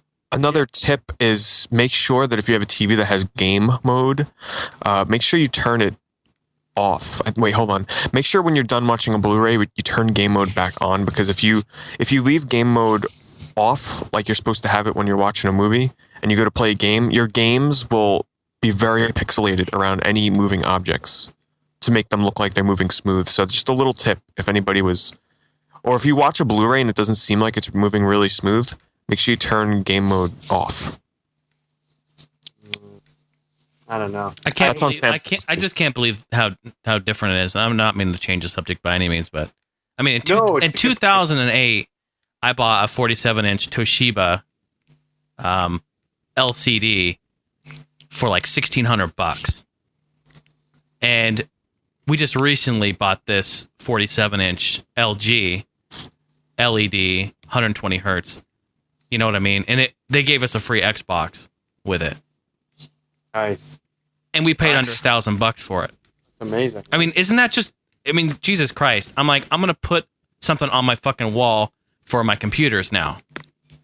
That's what I'm thinking. It's come down. I don't have $1,000 to throw at it, but you know what I mean? God damn it. Yeah. It's so cheap now compared to what it was in just a few years. Well, Greg, you got to remember those old times in the late 80s of going over to a friend's place, and they had a big, because it was never me. My parents never had a big screen TV, but I'd go to my friend's place and they'd have these humongous TVs that were like gigantic boxes. Yeah, and they cost I think they cost like $8,000 to $10,000 for like a 40-inch TV. Yeah, my grandparents had one. Yeah, Pioneer had them. My parents bought one too. Nuts. Oh, it was amazing to see, but fuck, if you look at that shit then to now, price is like technology every year. And TVs used to be, the high-priced items, kind of a luxury item if you wanted a huge TV. Now everybody can have a fucking huge TV, which is a great thing. Yeah, I had the old wooden frame ones, like you said. Oh, yeah. The screen, the wood was really more than the screen. You had to turn it by. The wood was real, okay? The wood was real, and that shit swiveled. Did yours swivel? No, it was pretty. Okay, never mind then. Mine was I had one of the swivel, dude. It could turn. It was awesome. At my house, we had one of the ones that just sits on the floor. You know, is that the one that you had, Greg? It's like a big, huge, like rectangle encased in wood. Yeah, close to that. And believe it or not, kids, we used to turn the sound down by turning a knob. Oh, Crackle. And there was only to be like 12 channels in the, you know what I mean? Like you had to get a converter box. Or whatever. Yeah. It's on top, and now I think I go from like 1 to 31 or something. Ours, the audio would always be cutting out. Like the audio board on it would go out, and it would just go. It would just go static, and then the screen would just go all static. And so we would turn it on by spinning the TV around and just hitting it in the back, just hitting it, and it would turn back on. And so like we would be playing games, and it would just cut out, and then we would be banging on this TV, and like my parents would be like, "Don't hit the TV!" We up there just banging on this fucking thing. That's probably the reason why it stopped working. But God, it's just never mind. Good stuff. That's so funny, though. Eh? It's so true. The troubles and tribulations of old TVs. Yeah, exactly. Back in the days when you had to wait like about 10 minutes to tune in your new console, it wasn't that you couldn't plug in and play, you had to tune it in. Oh, God. Oh, yeah. And then remember, your parents would always be like, oh, don't play the TV too wrong. You'll ruin the screen, because nobody really knew what it would do to the screen. Yeah. And it was only on those big screen TVs that it would actually stain the screen for a little bit. But my parents were like, oh, they thought that the RF on the back of the TV was killing the TV. They thought it was deteriorating something in the TV, because my parents were idiots. They had no idea. In other words, they had no idea what was going on with that. But anything to get me off the fucking TV playing video games, I think. So that's what's so funny about it. So I think that's about it for TGS news, right? In terms of stuff we can remember. There's more than that. Yeah, There's way more. One of the should just cut in quickly. One of the big announcements after East 4 that just probably was even a bigger surprise was at the start of the year, my favorite series of all time, which is Suikoden. It got announced that the original team has officially disbanded. So I thought, well, this is pretty much done for Suikoden in this time. And I basically went to my computer during TGS and it came up, new Suikoden game for PSP. I'm like, what? Totally unexpected. Just, I cannot believe it. But is it an actual sequel? Because the last one was 5, wasn't it? Last one they made was Suikoden Tear Crease, but that's everybody said that's not an actual sequel. No, I've never played it. Unfortunately, no. It seems, like I said, the original team is disbanded, and I think they have no intention of telling a story in the original world. So it's another tale set in the Infinity, which was Tear Crease. Oh, interesting. So yeah, but still a lot of people are excited that the name isn't dead yet, as I am. And it's on odd things, it's on the PSP, not the Vita. Which is Go figure, right, John? Go Jesus figure. Christ. We always say this, Greg. It's so funny that if you want an RPG, it'll probably show up on the PSP. Yep, it's my favorite device of this, because I keep saying console. It's not a console; it's a handheld. So I just say device to cover all the bases. Yeah, but it's frustrating because I think that the only thing that upsets me about it is that these games always, all the sequels that I want, like a sequel to Parasite Eve, is coming on the PSP. You know, it's like, oh, okay. But it doesn't go to console; they just kind of go to PSP, and that's what makes me upset. But you know, the way that I look at it is if it wasn't for the PSP, they wouldn't get a sequel, period. That's absolutely correct. It's too risky. It's, you know, the studios just don't have that amount of money or, you know, the go-ahead from publishers to develop these kind of games on consoles these days. Mm-hmm. It's just cheaper to make games for handhelds, and that's why the majority of them, more people play handhelds in Japan, and of course Japanese RPGs are mainly for the Japanese audience. It's you know, a blessing if it gets released in English, but yeah, it's just that's the way it's gone, because I've just noticed the shift towards handhelds. The PS3 doesn't have a giant RPG library by any means. I mean, it's got a few gems like Nier, and I like to classify the Yakuza games as loosely some RPG games, but yeah, just I'm looking forward to Ni No Kuni sort of to bring that, and Tales of Exilia, because I've seen that played and it looks stunning. Well, I've never been a fan of the Tales games ever. Is Exilia, is this going to be a different game? Is like, I don't know. I've seen a few screenshots, but I don't know a lot about it. Well, I watched my friend Taylor on his Justin TV account. He streamed it. And I missed that. Damn. Yeah, it was very late night, even for me. And what ended up happening, well, like Johnny, I wouldn't say I'm not a fan. I just never had time for the Tales of games. I played Fantasia, a bit of Symphonia. That's it. Haven't played any other Tales of game for years. What's funny is going onto YouTube, there are thousands of fans. There is. So all my fans and my sub count and all the people I talk to on Skype won't shut up about Tales of. So I was like, damn, I've got to give this a try. So I checked out Exilia and it looks stunning. Absolute jaw-dropping, cel-shaded visuals. It's very fast and it's got that wonderful music from Motai Sakuraba, one of my favorite composers. So I definitely, if it comes out in English, I'm definitely going to get it. Sorry, I'm not familiar. Like, I'm not familiar with his Japanese name. But what else has he done? He's done music for. He did music for Shining the Holy Ark and Shining Force 3. I'm sold. Yeah. Yes, he did music for all the Tri-Ace games, and all of Camelot's games, and he does all the music for the Tales of games as well. Oh wow!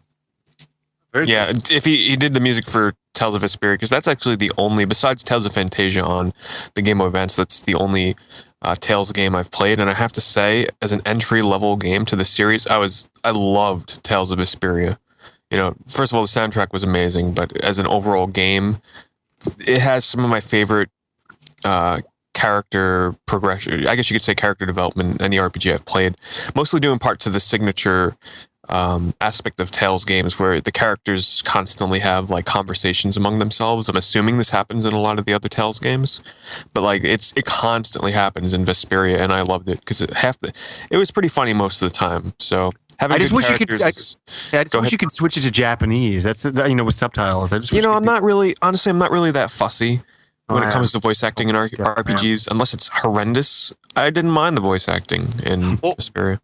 One game that I think has great voice acting, a lot of people are bashing the shit out of, is Xenoblade.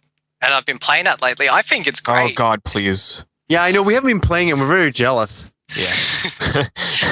Yeah. How is it? Yes. I really like it. It's very different, but it's well polished. You know, one of those epic RPGs that you only play like once in 3 years. Don't say that. It's getting very high ratings as well. Oh. Yeah, but the biggest bashing is the British voice acting. I'm like, well, I think it's awesome. You know, there's a lot of posh accents and Cockney accents. I like it. You know, there's a lot of RPGs that have American voice actors, and it's so nice to just have something, you know, different for a change. I mean, one of my favorite games of all time, or my favorite game on the PS2, is Dragon Quest VIII. That has an entire British voice cast, and I thought they were fantastic. So I don't see... Yeah, that was good. Oh, actually, no, Dragon Quest VIII, hey, Governor. I was like, okay. I couldn't. That's the one part I couldn't stand about that game, honestly. Yeah. Yeah, when Yangus would fucking do that shit. Hang around. Oh, Yangus. Poor Yangus, I know. But I see. I'm such a purist. Either I like my RPGs with no fucking talking. I don't need voice acting. I don't know why everybody needs the need for voice acting. I don't mind reading a bit of dialogue. I don't mind. But I think it's a generational thing. It's a what? It's a generational thing because we come back. You're right about that. Yeah. Yeah, 16-bit, 18-bit. We're used to reading.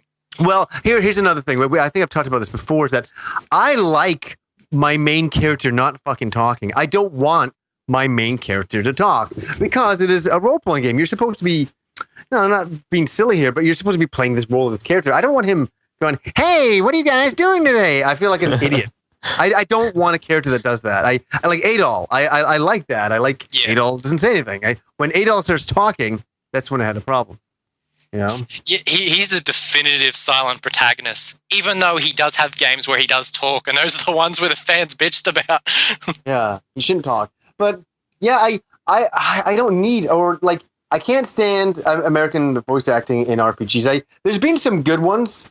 I'm trying to think what they are right off the bat. I can't think of what they would be. I think I liked Lost Odyssey was okay, wasn't it? Yeah, I don't remember. Lost Odyssey was excellent. Yeah, I don't remember that bothering me at all. But Grandia, holy shit! One game that comes to mind though with terrible voice acting that even I would admit is almost ruined the game was fucking Infinite Undiscovery on the. Oh yes.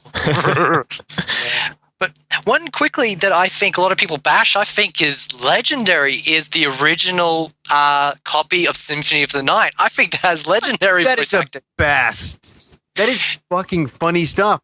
That is hilarious. Now, what can I do for you? All that crap. I can't do the pronunciation. Yeah, it says, "Oh, we hate the echo." It's like, well, they're in a giant castle, so I think there'd be some echo. So yeah, I'm kind of nostalgic about that now. I like all the bad voices. I like how it sounds. I don't want it to sound any other way than that. But what I would like is in an RPG, if I give me the option to turn off the American voice acting, turn on the Japanese voice acting, or turn that all off to be and just have subtitles. That's fine. I don't need to hear any voice acting. You're right. It's a generational thing. We grew up with our characters not talking or any voices, so I'm fine with that. I don't need people talking. Jesus. The big thing is back then is you would do it if you were fun. If there was some really intense scenes that you'd have you and your friend or your brother in this case, talk the lines. And I remember doing that for Final Fantasy VII. We would always fight over who gets to do Sephiroth's lines. I know, fuck you, it's my turn. That's kind of funny, actually. That's awesome. A funny thing to do. Fuck. You guys are gonna hate me because I'm gonna have to do something that I don't want to do, but I gotta go. I do. Johnny Millennium. I know. I told you guys I could only do like an hour and a half. I have not eaten dinner, and it's like 7:30 at night. Well, before you go, Johnny, just an update. White Knight Chronicles 2, yay or nay? I know you're starting on the second one, and you haven't gotten far. You have to go online, though, I'm telling you. No, I don't want to go online and look like an idiot, because right now... No, but everybody's looking like an idiot right now online. Well, that's good, because I'd be a number one idiot. I kind of... If I'm going to go online, I don't want to say this, but I like to know what I'm doing. You know what I mean? Like right now, I don't know what I'm doing with the game too much. And I'm playing it, and you're right. I watched you stream it, and I was agreeing with everything you were saying. So put it that way. I feel how you do about it. And so tell us how you feel about it. Well, I'm 23 hours into the game right now, and I was originally going to start all over again on White Knight Chronicles 1 because apparently my save data was not a clear save data from the first game to continue in the second one. But all I had to do, if you were in the middle of doing a new game plus like I was on White Knight Chronicles 1, you have to finish the game completely in order to use your save file in White Knight Chronicles 2. So I was at the end of the game sort of in Chronicles 1. So it kind of sucked. I got the game in the mail and I'm all ready to play it and import my character, and it's nope, this ain't a clear game's data, even though I was on my second playthrough of the game. So I had to quickly go back to White Knight Chronicles 1. And here's the dumb thing. I had to uninstall White Knight Chronicles 2, reinstall White Knight Chronicles 1, load up my save, beat the fucking game, uninstall White Knight Chronicles 1, reinstall White Knight Chronicles 2, and then finally get to play the game with my original character, which you start at level 35 in the second game, regardless, but I got to keep all my items and whatnot, which was quite significant for the amount of time I put into the first one. But let me just say this, my two number one complaints about, two of my biggest complaints, I should say, about the first game have been fixed in Chronicles 2. The battle system has been revamped amazingly. It's so much faster. It's, the first game, especially if you use a two-handed weapon, was brutally slow. It's a lot faster now. The difficulty has also been ramped up quite significantly, which was another complaint of mine in the first game. It was too easy. Now it's a lot more challenging, and you really have to be decisive on which attacks you use because there's 3 different attack types. So I think that's really fun. The graphics have also been improved quite a bit. And yeah, it's still got that kind of really mediocre story that I just don't care about. But two of the bigger complaints have been fixed. I totally feel that one. Yeah. Well, Johnny, too, because you never finished the first one, so I'm not even kidding you guys. If anybody out there buys White Knight Chronicles 2 and you jump in the White Knight Chronicles 2 instead of playing the first one, it is a direct continuation. So, even in the strategy guide, it's listen, play the first game first if you care about the story, because even the strategy guide starts off on chapter 8. So essentially, it's almost like you're picking up a game, an RPG, and just playing from the middle of it and having no idea, because they don't even give you a tutorial. They expect you to know everything. They don't give you any battle tutorial or anything. Yeah. So it's highly encouraged that you start with the first one, especially now that it's been fixed. Battles are faster. The game is more challenging, so that's a good thing. Online mode, it's a blast. I'm liking it even more so than the first one when I played it because it's a lot faster. and I'm having a lot of fun with it. It's just if you enjoy Monster Hunter and Phantasy Star Online, like this is those games. It's very grind heavy. You do have to do a lot of grinding. So question: what if I take my offline character, and obviously I'm going to take him online? I level him up. When I bring him back into the game, he's still that high? Yes, that is the great thing about White Knight Chronicles, the series. It's a good thing and it's a bad thing, but the single player is directly tied in with multiplayer. So the way that it's actually meant to be played is as you progress through the single player, you're kind of meant to go online at the same time and kind of go flip back and forth. So, you can play single player and then go online, do a little bit of leveling and questing, and then go back to the single player and just go back and forth. So everything that you do in single player carries over to online, and everything you get and do online carries over to single player. Greg, have you played this? Are you interested in this? What are your thoughts? I've got White Knight Chronicles 1. Yeah. And I actually haven't finished it yet. It's just on the shelf. And like I said, I've been playing a lot of PS3 games. I've been more focused on my DS and my PSP and my Wii of late. So when I'm actually in the middle of moving house. So don't have a lot of time for games. Yeah, and what's even worse is I'm actually moving to another state. Well, it's not worse. I'm actually very happy because I'm moving in with my girlfriend out of my parents' house. So I'm so excited, but I won't be able to take lots with me because we're flying down, and then we're gonna have to come back up to get all my games. Oh, yeah, she collects as well. So I was about to say, does she play RPGs? Is she into that? She does. Oh, you gotta have that. You gotta have that. Yeah, when you get a woman, you need an RPG woman. You have to. That's the only way I'll have it. That's Johnny, I'll just jump online with me one night because I'm not that far ahead. Level difference doesn't make too much of a difference, and I'll teach you, what the hell you do on there. The quests are some of them are very simple. It's just like, hey, kill these enemies or kill this boss. I'm telling you. Yeah, go ahead. So I was just gonna say this. I'm gonna have dinner, and then I gotta find my fucking headset from SOCOM too. I'll find that thing, and then I'll how will I message you? I don't want to meet you on the message on Facebook. Okay, I'll send you a message on Facebook. But let me just say, because yesterday, I did a boss fight that was above the level of the group I was with, and it was a 3-tier boss fight. It was so fucking epic. Like the boss fights in this game are beyond awesome. So I've seen them; they look great. I'm enjoying it. I'll just say this: if you played White Knight Chronicles 1 and you couldn't stomach it, like let's say you played a couple of hours, the changes and improvements that they did are enough to warrant buying White Knight Chronicles 2, replaying the first one, because the battles are so much better. Yeah. And last thing that I want to mention before you go, Johnny, I did buy Radiant Silvergun on Xbox Live Arcade. Now, let me just say this. I am glad I didn't buy this game at the $200 price point. I've only played it for like a half an hour, but it's not the kind of shooter that I like. It's a great game from what I've played so far. It's like a boss rush game, and I'm really impressed by all the different weapons that you can swap between at the same time. But when it comes to shmups, and I'm still on my shmup kick here, but I prefer shmups that don't require like the Ikaruga style gameplay where it's like... Oh, I love Ikaruga though. See, I love Ikaruga too. Because at the time when I played that, it was an amazing game. But when it comes to shooters, I prefer ones like the next one I'm going to get into, but the games that are sort of like brainless shooters that aren't overly bullet hell, but they don't require you to like shoot a certain amount of colored enemies and swap between this and that. Like, you know what I mean? People that have played Radiant Silvergun, you'll know what I mean. But I prefer games like Raiden Fighters, which I played at the arcade at GameWorks, and I fell in love with it.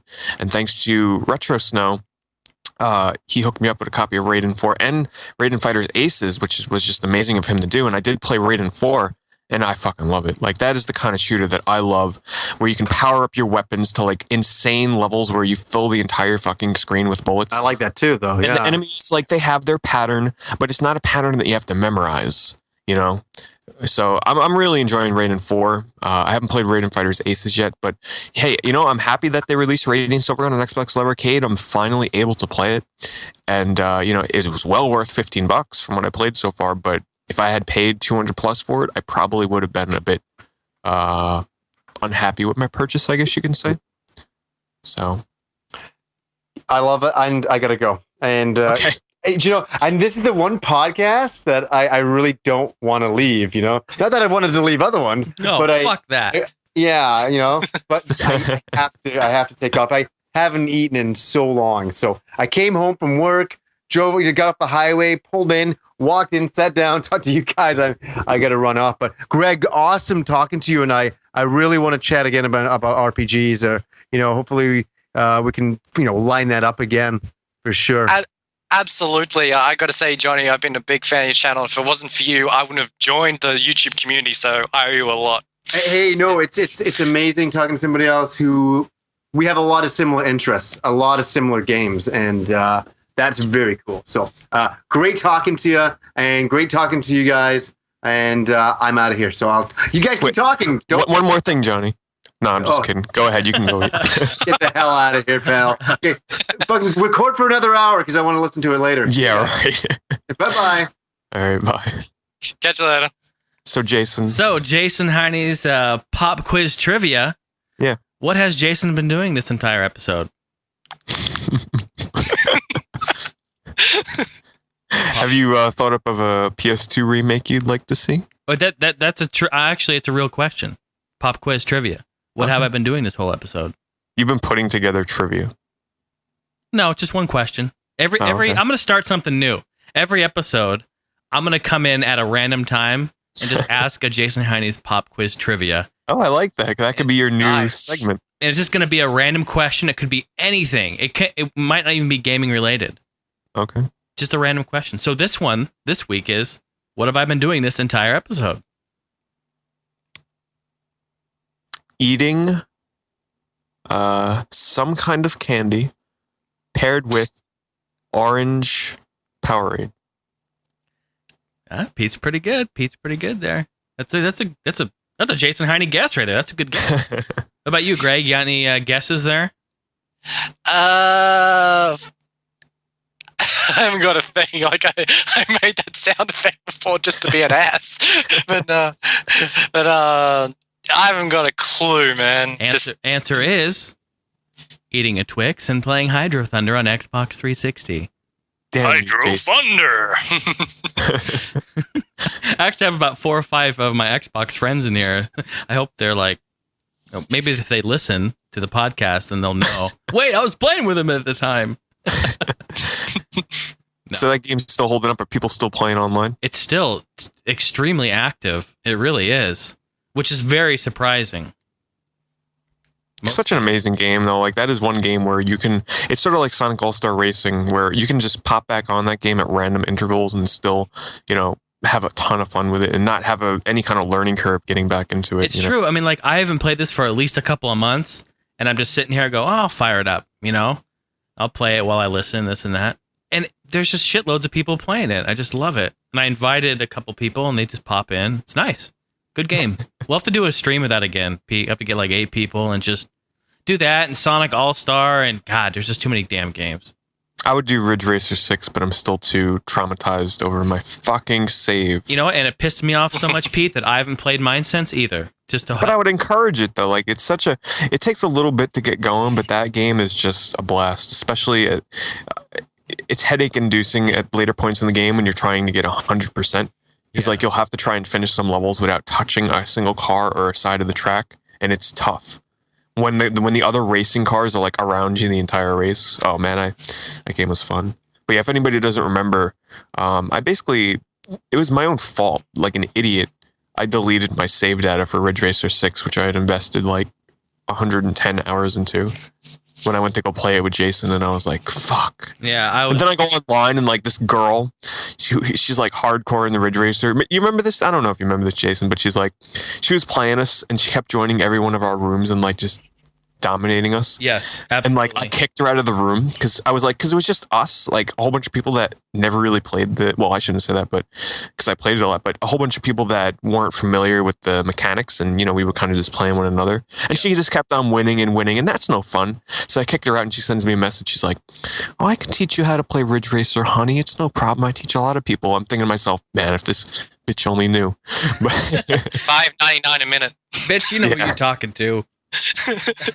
Yeah, no, yeah. I remember her actually, she was driving up and she would fucking stop in the middle of the road. And then we would pass her and then she'd fucking pass us again. I was like, yeah, you know what? She's only being nice. I guess she was just doing that to let us catch up. She probably was just a nice person that was wanting to teach us how to play Ridge Racer. I don't know. Bitch, get off my block. Yeah, that's all good though. I haven't played it since, so maybe I ought to put that in and see if I can get somewhere in it. It's just too many damn games, Pete. This is a really busy time. I don't know what I'm gonna do. You've never told me this. What? Until I watched your video, but you finally played Extreme G3 Racing? Oh shit. Yes. Oh, Pete, it's awesome. Isn't it? You know the type of games I like. I mentioned that in my video. But yes, it is excellent. Wow, what an underrated game. I know, and that's a series that like nobody talked, specifically number 3. Like, okay, this is a game that was on the GameCube. I forget if it got ported to anything else like PS2 or Xbox. I'm not 100% sure, but I know I have it on the GameCube. And you bought it on GameCube too. Yeah, I did. Mm-hmm. Yeah. But it's like think like F-Zero paired with I don't know, what else would you compare it to? Like Wipeout. Yeah, F-Zero and Wipeout, that's the perfect comparison. But like at the beginning of the game, you start off slow and whatnot, but you slowly upgrade your bike to the point where you break the sound barrier. Have you gotten to that point yet? No, I've played 3 races on it. I just played about 3 of them. Jesus, you got to get back to it because you'll unlock new courses. And the beginning courses are nothing compared to some of the later. There's only a few courses in the game, but some of them are like a roller coaster. And you'll upgrade your bike to the point where when you hit your turbo boost, you break the sound barrier, and it is such an awesome feeling. The controls take some getting used to. It's very, very finicky. Oh yeah. It's very precise. Yeah, but the thing is, like, I played only 3 races, and then I forced myself to stop because what I wanted to do is I wanted to start streaming it from like the beginning, like kind of like a fresh one. So I played 3, and I'm like, okay, yeah, this is just totally awesome. I put it down. That should be one of the next games. When you go to stream, you need to get back into that game. Yeah. Because I started that game up. I don't even know if I mentioned it on the show, but I started up some GameCube Racers, and that was one of them.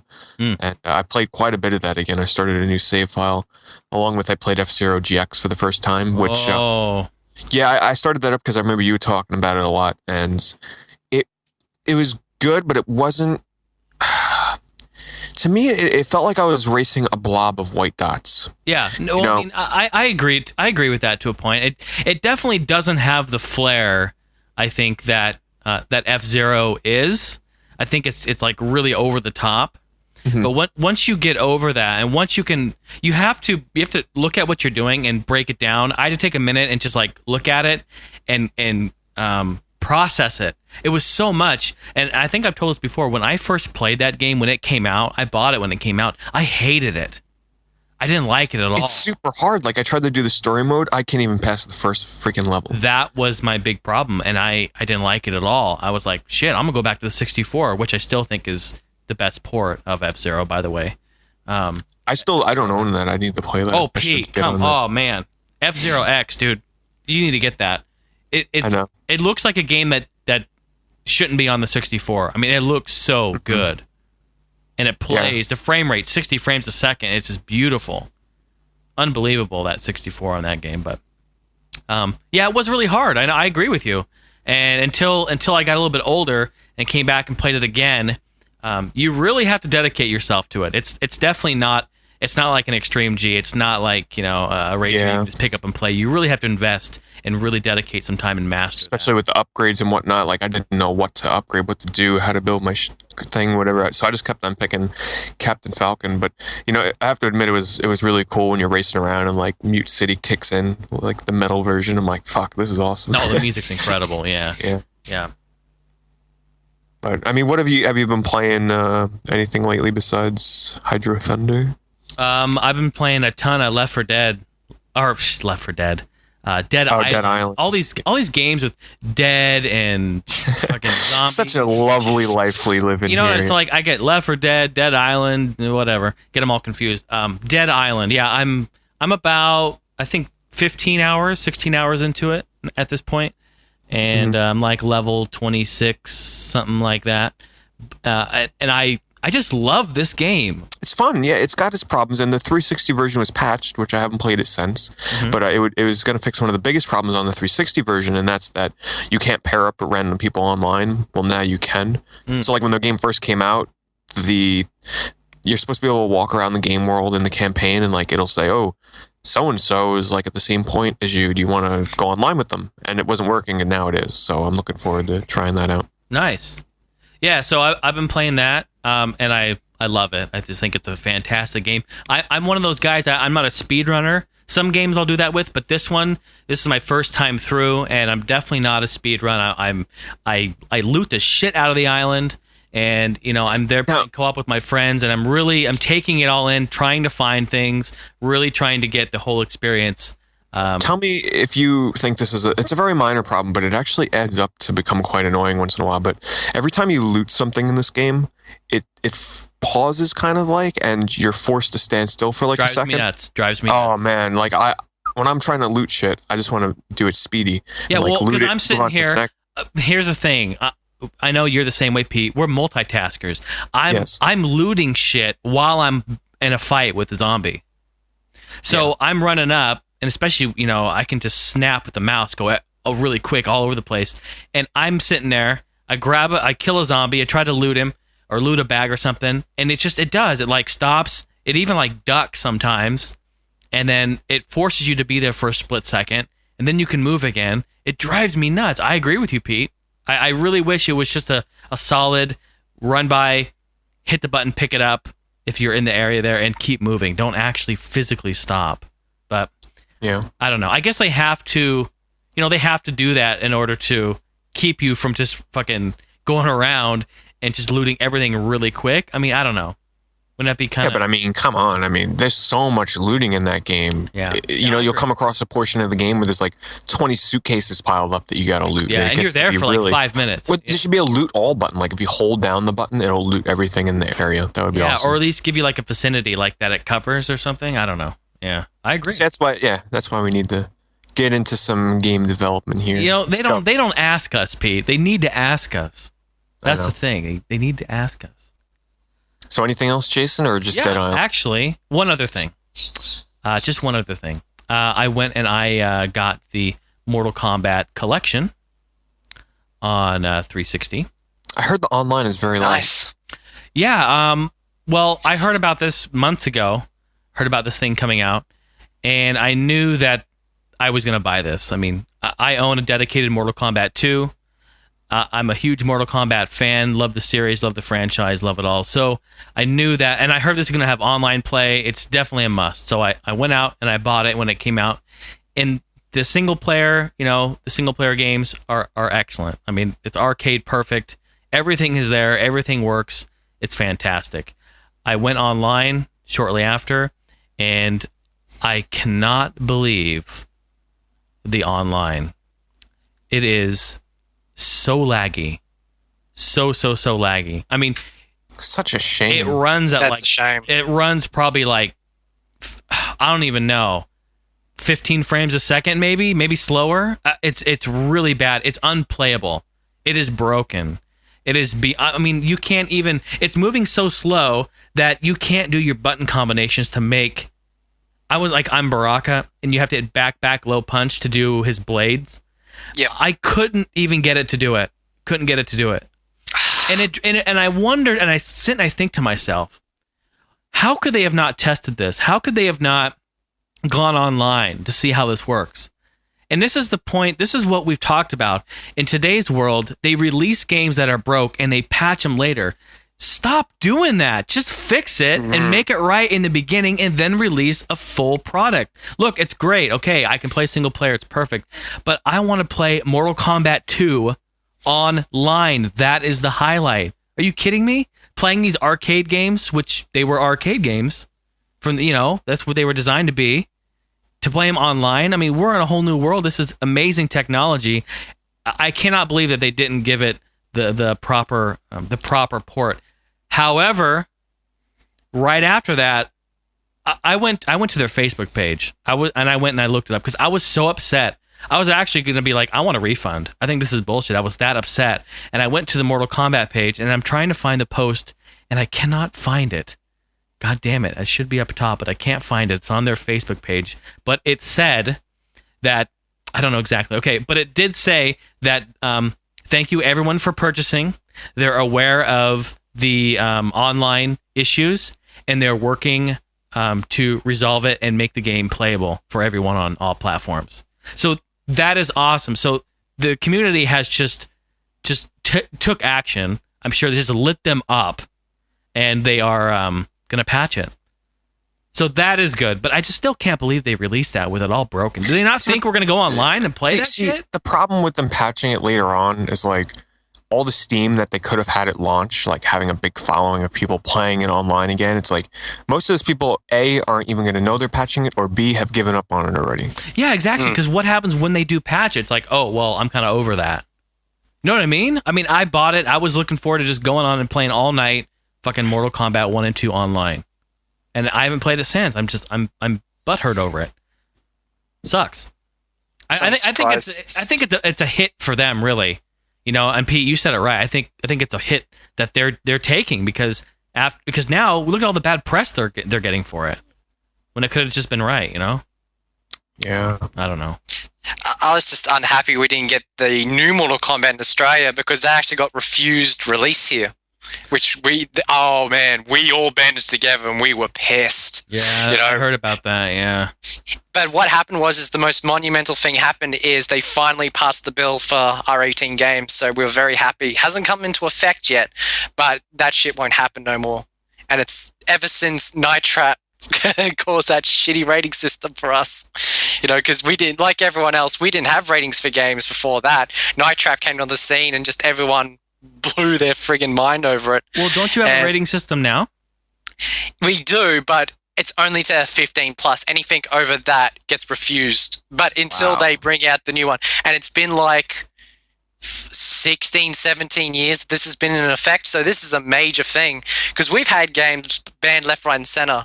The biggest one that really, really pissed me off was a game back on the PS2 called I can't remember the name. It was Mark Echo Getting Up or something about a guy who spray paints. That got banned because it promoted tagging. And I'm like, what?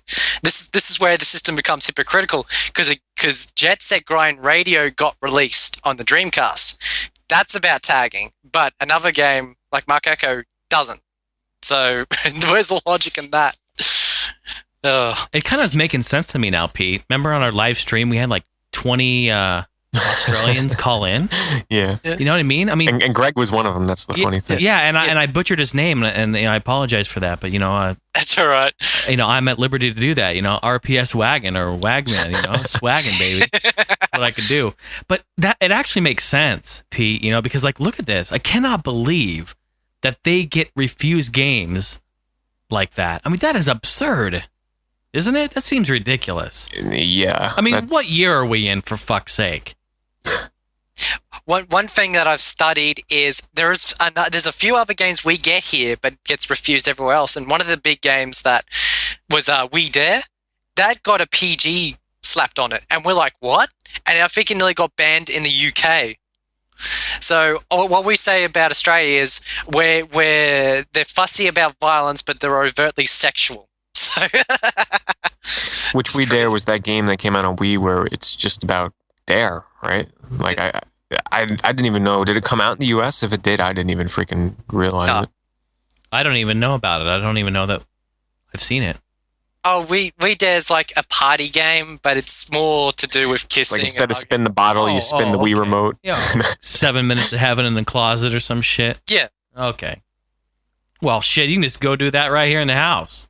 Exactly. I don't need my Wii. Well, I'm looking at a picture here on. I got distracted of Mortal Kombat's page. There's a picture of Katana, Sonya Blade, and Melina in real life. It's amazing. What is it? Fan cosplay? Yes, it's amazing. Holy shit. Speaking of which, I don't have any updates for the rape game, just so in case people were wondering. No updates. That's right. Good stuff. Good stuff. That's about it. That's about it for me. What about you, Pete? You been playing anything? Besides White Knight Chronicles, besides Raiden 4, I have been playing a lot of Pokemon Trading Card Game Online for the PC, which I briefly mentioned last podcast. I got another 50 online codes for 50 online booster packs in the mail, so I put those in last night, opened up my booster packs, and that fucking Gengar that I need for my Psychic deck, still can't get him. I've gotten like every other goddamn card from this booster series, but him. But no, I've been enjoying it a lot. It's a lot of fun building my decks, especially because I never got to play the Pokemon trading card game in real life at all before, except for a Pokemon trading card game on the Game Boy Color, which was a phenomenal game. So being able to actually play online against other people is really fun until you get your ass kicked by like one of those fucking crazy kids out there.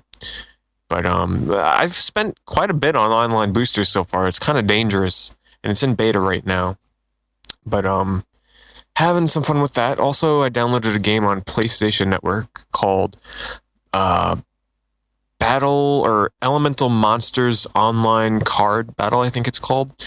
Okay, this is the cheapest, most expensive PSN game ever. Okay, so here's the idea. The game costs $1 to download, and you get the full game.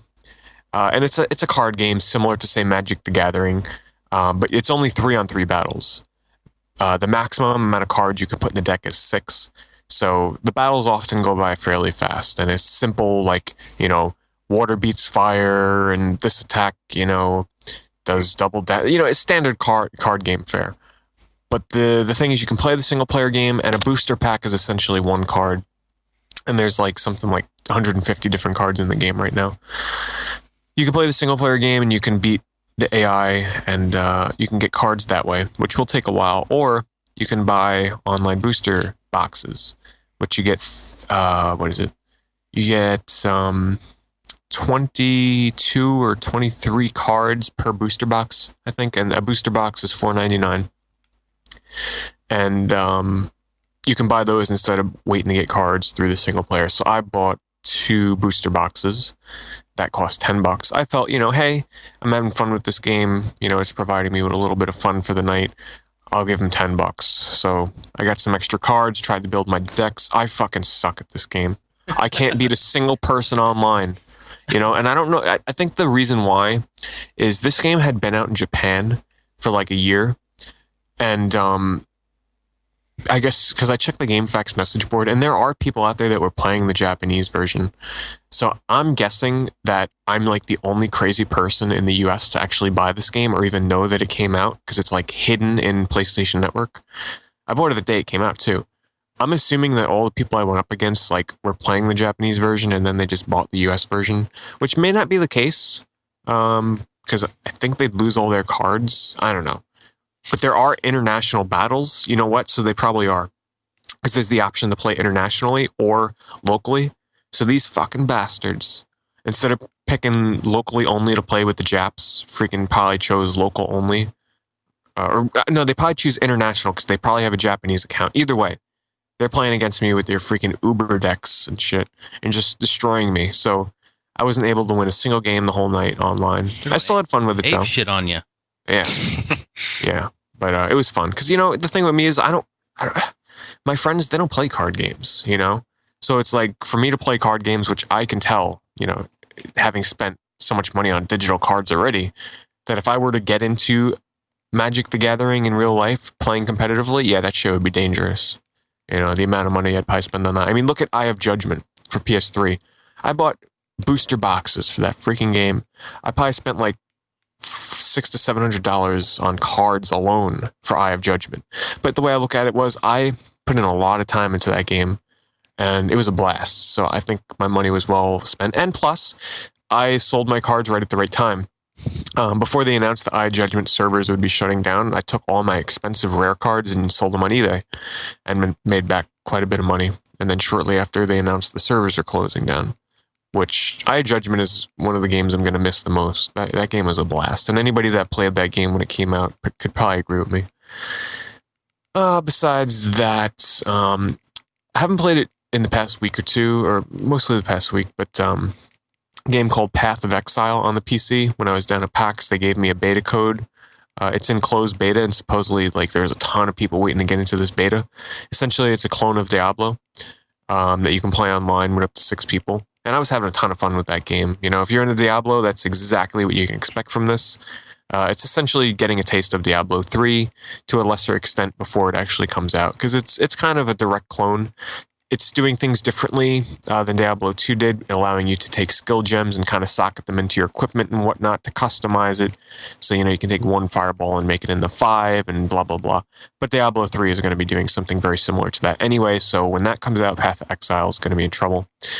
But yeah, look into the game. It's a lot of fun. It's actually free to play as well. Completely free to play, to download and to play. And I think, from what I can remember, I'm sure I've played other stuff, but that's all I can think of right now. Mainly just White Knight Chronicles for the past week. Nice. Yeah. Having a blast with that. Definitely. So. Nice.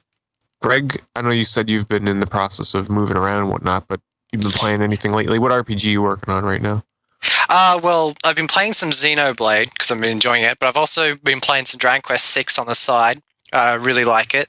I'm a big fan of Dragon Quest, like Johnny and a lot of other people on YouTube. It's one of the things I've noticed. There's a big Dragon Quest community on YouTube, which is awesome. Yes. Also, for the weekly challenge, I've played another Dragon Quest game that didn't get an English release, and that's Torneko's Mystery Dungeon. And I know the second one, which was on the PlayStation 1, that got released, but the first one didn't. And I didn't know there was a first one before that. I actually just picked that up for the PS1. Oh, cool. When I went to PAX, I got it at one of the game stores I visited. But so what was it on? Super Famicom or something? Yeah, it was on the Super Famicom. That Pink Gorilla store, I watched the new video. Oh my God. I was just looking at that wall because whenever someone goes in a video store, I'm looking at the shelves, just spotting any rare RPGs. I think I saw Beyond the Beyond for $20 and everyone's like, why do you want to play that? You're mad. I'm like, it's a Camelot game and I love Camelot, so I want to play it. I know it gets... What other games has Camelot done? Okay, they were actually, before they got turned into Camelot, they were Sonic Software Planning, and they were in charge of the Shining Force series up to Shining Force 3. Okay. And after Shining Force 3, there was really bad blood between them and Sega. Sega kept cutting their pay down. They were trying to put their money into other games, and they had enough at Shining Force 3. They left, and they formed Camelot, but Camelot was already formed by one of the, because it was run by two brothers. One stayed with Sega and the other formed Camelot. And after Shining Force 3, the brother went over to Camelot, and there they got picked up by Nintendo and they did Mario Tennis. And after Mario Tennis got a lot of acclaim, they gave them money to do Golden Sun. One of my favorite games on that 64, by the way. I love that game, Mario Tennis. Oh yeah, that's a good. Incredible 4-player right there, man. I still need to play Mario Tennis. I still can't believe they made a Mario Tennis game. I still got to play because I just heard there was one of them has RPG elements where you can level up or something like that. That's me. That might be, and I could be wrong, but I played the Game Boy Color version. That kind of sounds like the Game Boy Color version to me. Yeah. Which is a great game. That's right. Yeah, I remember I forced my friend when I forget what it was. It was like a school trip or something. And I forced him to buy that game with me so we'd have a co-op game to play. And it was amazing to play on the bus ride. Not to change the subject, but man, I'm telling you, I was in the same boat. I was like, what? And I'm not really huge on sports titles, but I rented it. And I cannot believe how awesome the multiplayer is.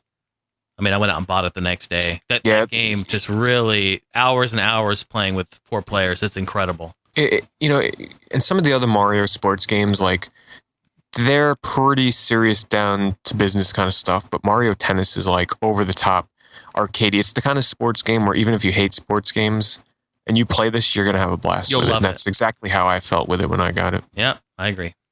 And yes, I'm almost 100% now that I'm thinking back to it. The Game Boy Color version of Mario Tennis is the one where you have RPG elements. Yeah. Yeah, you have different powers and level ups you can do, and you can do a special attack and all sorts of cool stuff. Yeah. Yeah, it's a cool good game. All right, sorry. But other than that, the other one game very quickly is Romancia, which is part of the Falcom's Dragon Slayer banner, which incidentally, A Legend of Heroes is under that as well. Or was, I should say. But Romancia is a very old school platformer. Really hard. I only got to the 5th screen and died a few times. And then I got to the second town and there was a gameplay breaking glitch and I couldn't talk to one of the people that you needed to talk to. And I was like, fuck. All right. I'm done. Wait, what system is this on? The Famicom. This is actually the game that came out before Legacy of the Wizard. Okay. I'm trying to find an image of it or something. Yeah, it's very simplistic. I thought it kind of resembled Wonder Boy in some way, but nah, it's really hard. But other than that, not much, because I have been in the process of moving, because like I said, I'm moving out of the house to the girlfriend's house. I'm really excited. But what's happening is, the reason that this all happened is because for the first time in Australia, we're getting a big, massive expo. And very luckily, it's actually in the same state I am. It's the EB Games Expo. And it's kind of like our PAX, because it was never open to the public. It was only open to managers and workers at EB Games. But for this year, they've decided to open up to the public, and I got really excited. And it was very simple, just a day trip for me. But my girlfriend said, I want to basically come up and spend the weekend. She's like, oh, awesome, because we both have YouTube channels and we're going to do a lot of video. But then it ended up saying, hey, why don't I just come back with you, and we're going to move back. I'll be able to take, I don't know, a few games with me on the flight, the ones that I don't want to leave at home. Yeah. Like the East games and Suicune games, they're coming with me in the bag on the plane. Yeah. And then everything else is going to be wrapped up, and stored away, at a family's place, and one of my family members' place. And then we've got to come back up on a road trip and get it. So, yeah, a lot of stuff happening in the next couple of moving sucks, weeks. Dude. I totally know. I just did it as well. It sucks. Yeah, moving that Killer Instinct cabinet. Holy shit. I can only begin to imagine. Yeah, well, luckily, a few of them are in a storage unit, so I just moved them there. Ah, cool. Yeah. Cool, still sucks moving them around, though, They're a big piece of furniture. Oh, yeah, I think I don't really have many boxes. I've got a lot of odd special editions, I don't know how to move them. I've got to figure out. Mm-hmm. But I know I've got a shitload of figures that I've got from other game series, and I have to get tons of bubble wrap for them. So, but yeah, I'm really looking forward to the EV Games Expo, because this is going to be something big for the community, because we don't have anything like it. I know you've got PAX, and I'm aiming that's going to be the first time I go to America is to go to PAX. Are you coming to PAX 12? No, I don't think so, because the other trip we're planning is we really want to go to Japan. We're obsessed with Akihabara and all the stores around there, and we want to come. A very eye-opening video was from Luke Morris. I don't know if you've watched it. Do you follow Luke Morris? I've watched all his videos. Yeah. I'm sure you've watched his video recently that he did maybe about a month ago about if you want to visit Japan, like that 20-minute video. Yeah. Yeah, that was like very eye-opening. He almost scares you into not wanting to go to Japan. Oh, yeah. It's like a very serious look into things that people don't normally talk about. Like a lot of people are like, oh, I'd love to go to Japan, like even me. And then he talks to you about like culture shock and like not knowing, he brings you down to reality about visiting Japan, So if anybody out there has been thinking about visiting Japan, go to Luke Morris's channel, Luke Morris 1. And he has a video up. I forget the title exactly, but it's like a 20-minute video sitting in front of the camera talking about what it's like to either live or visit Japan. It's very eye-opening. Yeah, we were still going to plan to go, because I've always wanted to go to Japan for years, and my girlfriend always wanted to go, so we got that planned. But other than that, yeah, it's just all my time is busy, and like doing the podcast with Arrow, which is always fun. And one thing I'm looking forward to more than anything is having a new computer. And I am actually aiming to get a Snowball mic, so I can basically have some better sound. That's always what I've always wanted. Because, yeah. And you'll be quite surprised. It's going to be worth the investment. Upgrading from a standard USB mic to this. I mean, Jason can, I'm sure, tell you it's going to be worth it. Mm-hmm. Definitely. I don't know anything about audio, but I know a little bit about it.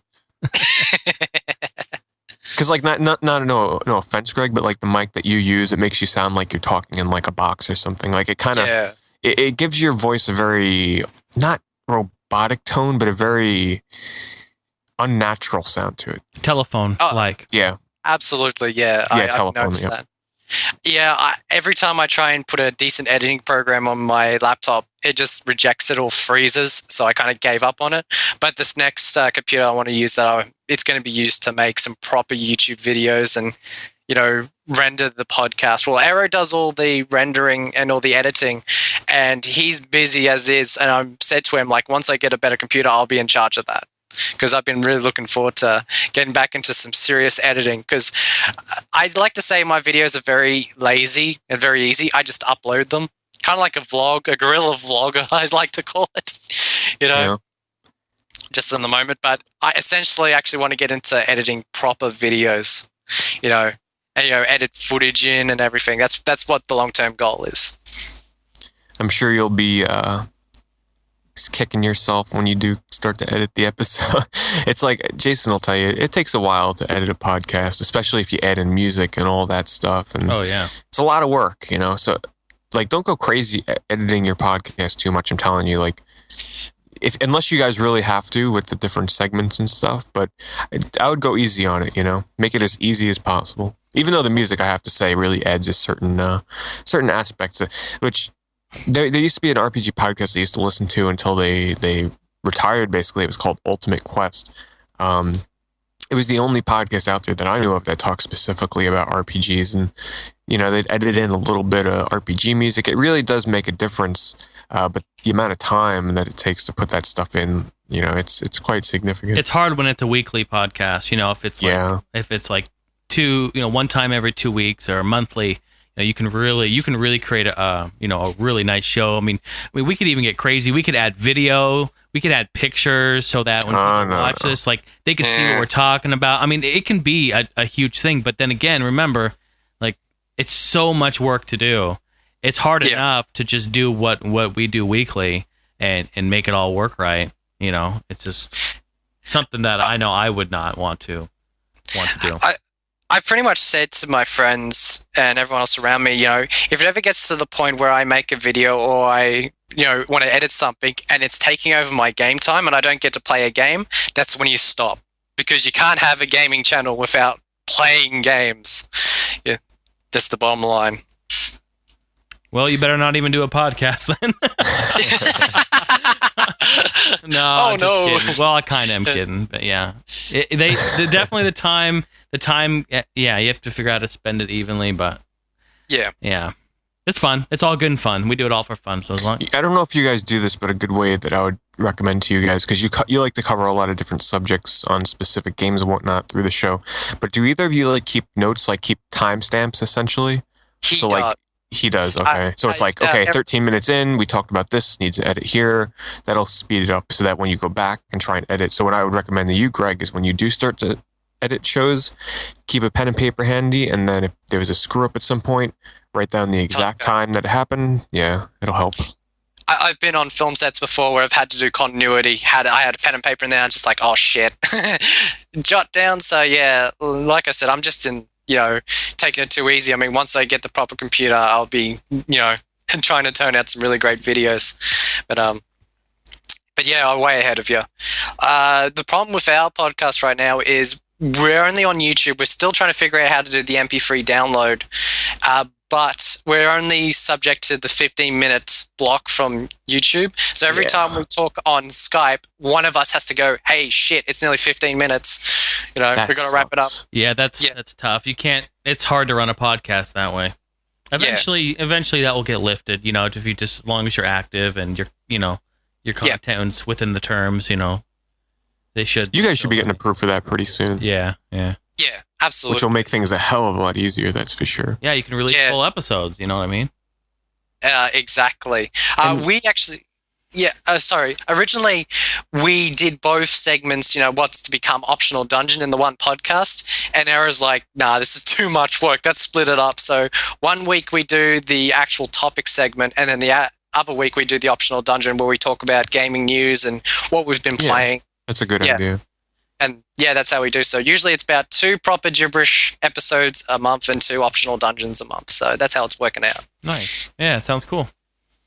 Yeah, anybody that's in the RPGs, anybody that's in the RPGs, that's the podcast to check out. Because Greg and Arrow are very passionate, I'm sure you can tell, about their RPGs. And they cover a lot of stuff that a lot of people don't know about, even if you're hardcore in the RPGs. So definitely keep up your show for sure. I look forward to it every week because the thing is, it's getting hard to juggle podcasts now because I'm starting to listen to more than I used to.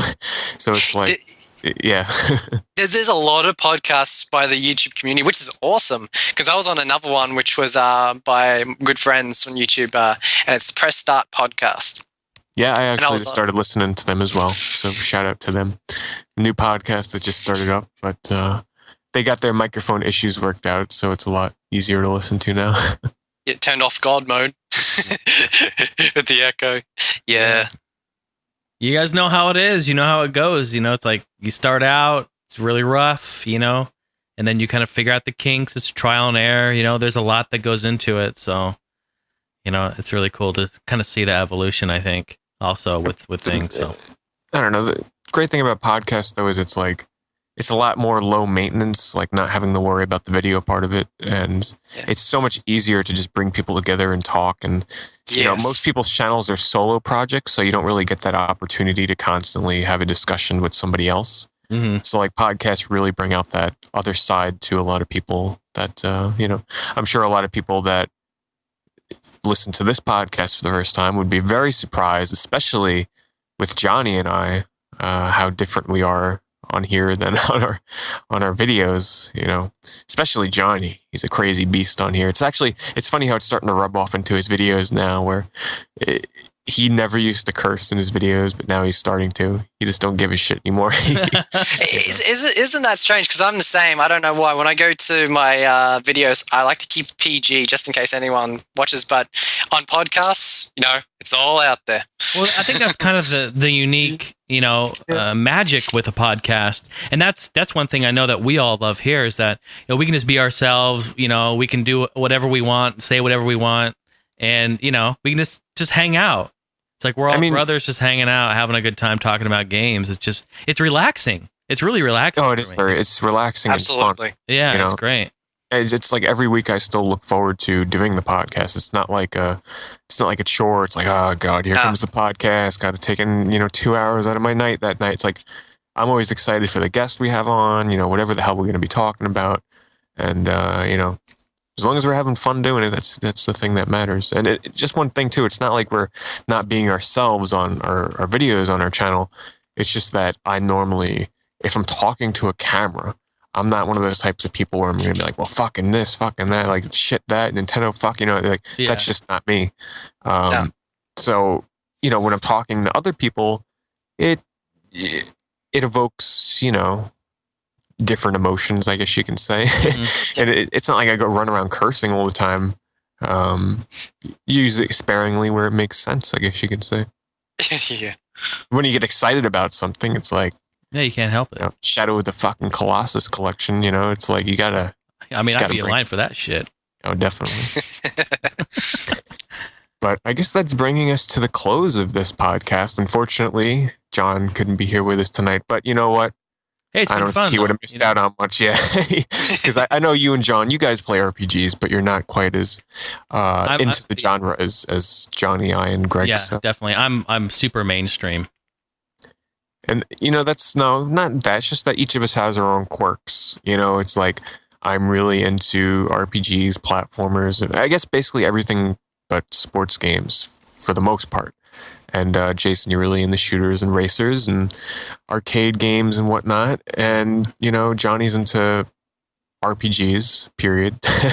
No, he likes the very, you know, he has an affinity for like the Sega Master System and PlayStation 1 era RPGs. And John is into fucking everything. Like he is just general gaming knowledge, you know.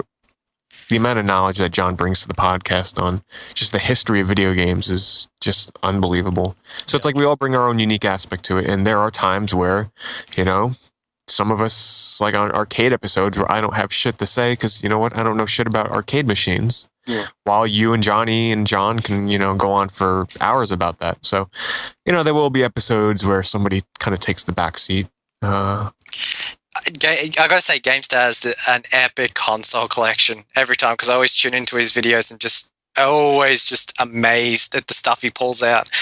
one of the things about collecting every RPG is you got to collect every console. So it's a really good channel to check out what consoles there are that exists, and what I got my work cut out for me. So. Yeah, if you ever want to feel envious and jealous about someone else's collection, John is the one to check out for sure. But the thing is, like, man, I think I'm like at the peak of consoles that I can own for now. It's like box wise, like I have no more room for like storing console boxes and whatnot. And I don't know, my shelf space that I have for different consoles, it's like taken up. So, the only other system right now that I can say that I truly have to have and want is some kind of turbo CD. I want the PC Engine Duo RX specifically. And that's really the last console that I really truly need and want, but it's a pretty expensive one, and the games for it, for Christ, it's going to be quite an investment. Yeah, but it'll be worth expensive. It. Yeah. But yeah, it's been fun. We're just kind of hanging out. Loose. That's right. Well, it was great having you on. Oh, absolutely! It was my pleasure. I just still can't believe I'm on All Gen Gamers because I listen to you guys every week. So to be on here, it's just like at the start it was surreal, but it's like, hey, these guys are just pretty cool. Hang out. So it's just very easy to relax. Well, it's like we knew the topic of the show was going to be Tokyo Game Show kind of loosely. So I'm like, who the hell would be the perfect person to bring on for TGS, considering that most of the news was RPG? I'm like, RPGSwagman. So once again, why don't you just remind everybody where they can find you and spell out the names in the URLs. I know Kojima Collector, I believe you use a K for the collector, right?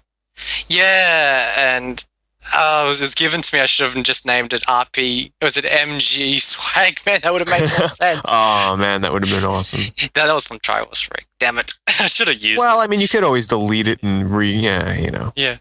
Yeah, I'll definitely do that. But yeah, RPGSwagman is, of course, RPG. Swag is SWAG, and man, pretty self-explanatory. But RPGSwagman, which is my first channel. And from there, you can connect to my other two channels, Kojima Collector, and then lastly, RP Gibberish. And, again, first one's for RPGs, the second one's for Kojima, Metal Gear Solid games, AO Snatcher, and Police Noughts, and then the last one is the RPG podcast. So, yeah, definitely subscribe. I will be taking a break soon because of the move and the expo, but I will be back with some awesome videos to share. Yeah, you should be excited for that expo, because I'm telling you, like, the first time I ever went to a big convention like that with Comic-Con, it's so overwhelming, and I'm sure Jason can attest to that with well, you've been to other conventions, Jason, but on a large scale, I guess you'd say PAX is the biggest one you've been to, right? Yeah, PAX would definitely be, biggest one I've been to. So, yeah, that should be a lot of fun, for sure. Well, we have big conventions here. One of them is called Supernova, and that's our Comic-Con. I always go that every year, and they sort of do, movies, anime, games, and I meet movie stars there. Like, I've met 3 of the actors from Lord of the Rings going to that convention, and that was awesome. And the thing is, there's also celebrates games, but not as much. And that's actually one of the things I always get pissed off about going into the convention, because there's only a handful of cosplayers like who do Final Fantasy or maybe Pokemon. It's, nothing really obscure, but because it's more towards, sci-fi and comic books and anime more specifically. So I'm really happy for the EB Expo where it's just games, and all the big companies will be there. Sega, Capcom, Nintendo, Sony, Microsoft, Konami, just the chance to basically visit all these great booths and play out all the new games and talk to some people. I'm really looking forward to it. I don't even go to the conventions for the games anymore. I just go for the cosplay. That's what I'm saying. It's like I just read the articles type of a situation here. You need to go down to Comic-Con then, Jason, I'm telling you. Oh, I know. I've been to the Phoenix Comic-Con here. It's freaking ridiculous. Oh my God. My heart goes out. So I'm an ex-cosplayer. The reason I don't do it anymore because it costs too much money to make those damn costumes. But I need all the money for my games.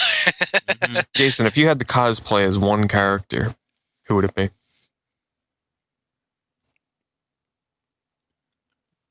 Oh my God. Man, you Duke put me on Nukem. a spot with some serious questions. No, I wouldn't do Duke. I know you were going to say that. I don't fit the bill. How about you take like a kayak and like just poke some holes in the bottom of it and like make it out to be fucking one of the ships from Hydro Thunder and walk around in that. Oh my god. What the hell are you? I'm the motherfucking rat hazard, bitch. I don't know, Pete. There's so many great games, so many great things, but I can't think of any. I don't know what the hell I'd fit. I don't know. What about you, Greg? What's your favorite thing what have you cosplayed as before?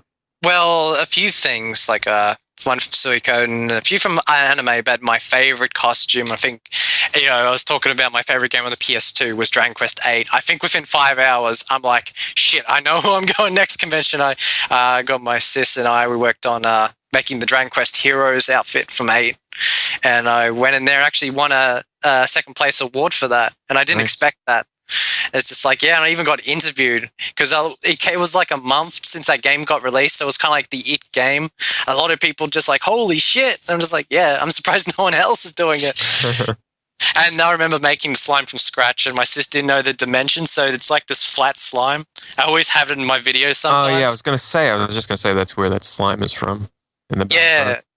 Yeah, it was a whole lot of fun because I've been going around the country. Like I've gone throughout the entire east coast of the country, and I've been to some awesome events. Probably the biggest this year was, of course, going to Distant Worlds. Yeah. So would you say that now when you went, did they play a lot of Final Fantasy 11, 12, and 13 music, or I should say 11 and 13? They did a decent set of both 11 and 14. Oh, 14. Yeah.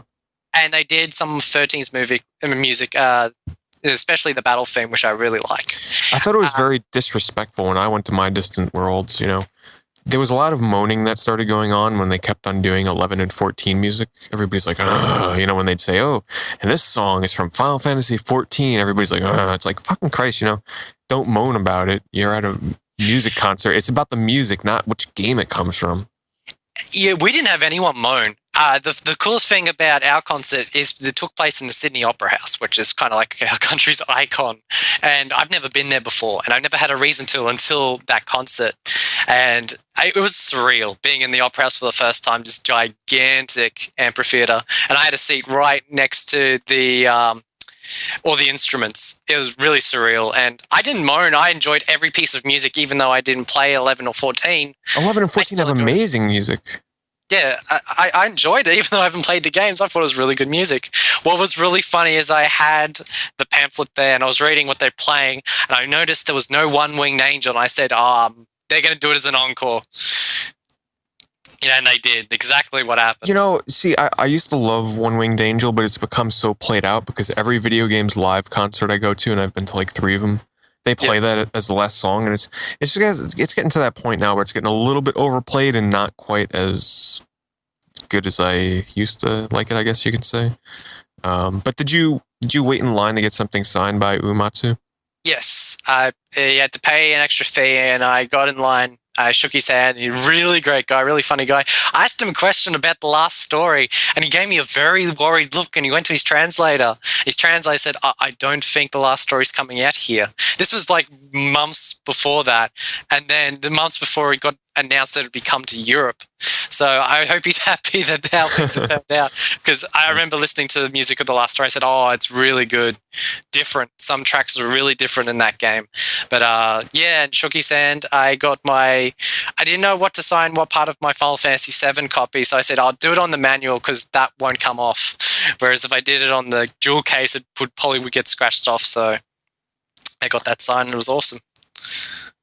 Yeah, I'm wondering if I brought something down to get signed, I'd probably bring my Final Fantasy 7 as well. I mean, I'm sure that's what a lot of people would bring, but or I'd bring down like one of those huge. I'd buy one of those big soundtrack things with like like 5 or 6 discs they got in them, like the official Final Fantasy 7 or 9 soundtrack. Or I'd try and be different and bring down like Lost Odyssey or some shit to get signed. Oh, I was thinking of doing that, but it was all Final Fantasy fun. It's like, shit, would I get away with popping that in? I really wanted to do it, but and he probably would have been extra enthusiastic that you brought that down too. Yeah. I mean, the only other band I would travel all the way to see is, I don't think I'll ever come to Australia, but that's Falcon band GDK. That's my favorite band ever. Not just video games, just forever. And it was really unfortunate that when they did their gig at the Tokyo Game Show, the internet was so appalling that I went to the Ustream page, and every 3 seconds it kept freezing, and like it wouldn't come back for another minute. So, and I was like, what do they do? Do they play like Ease music, or in the vein music style like Ease music? well, yeah, I was informed from my good friend Taylor, which is Murugaro, because he actually went to TGS, and he told me all the stories yesterday. Apparently, Falcom's booth was pretty swarmed. Well, actually, no, it was Konami's booth, because they're kind of like a separate company, the same parent company, but yeah, it was a really funny story. He tried to get a bag from Legend of Heroes, Al No Kiseki, and there was about thousands of people lined up.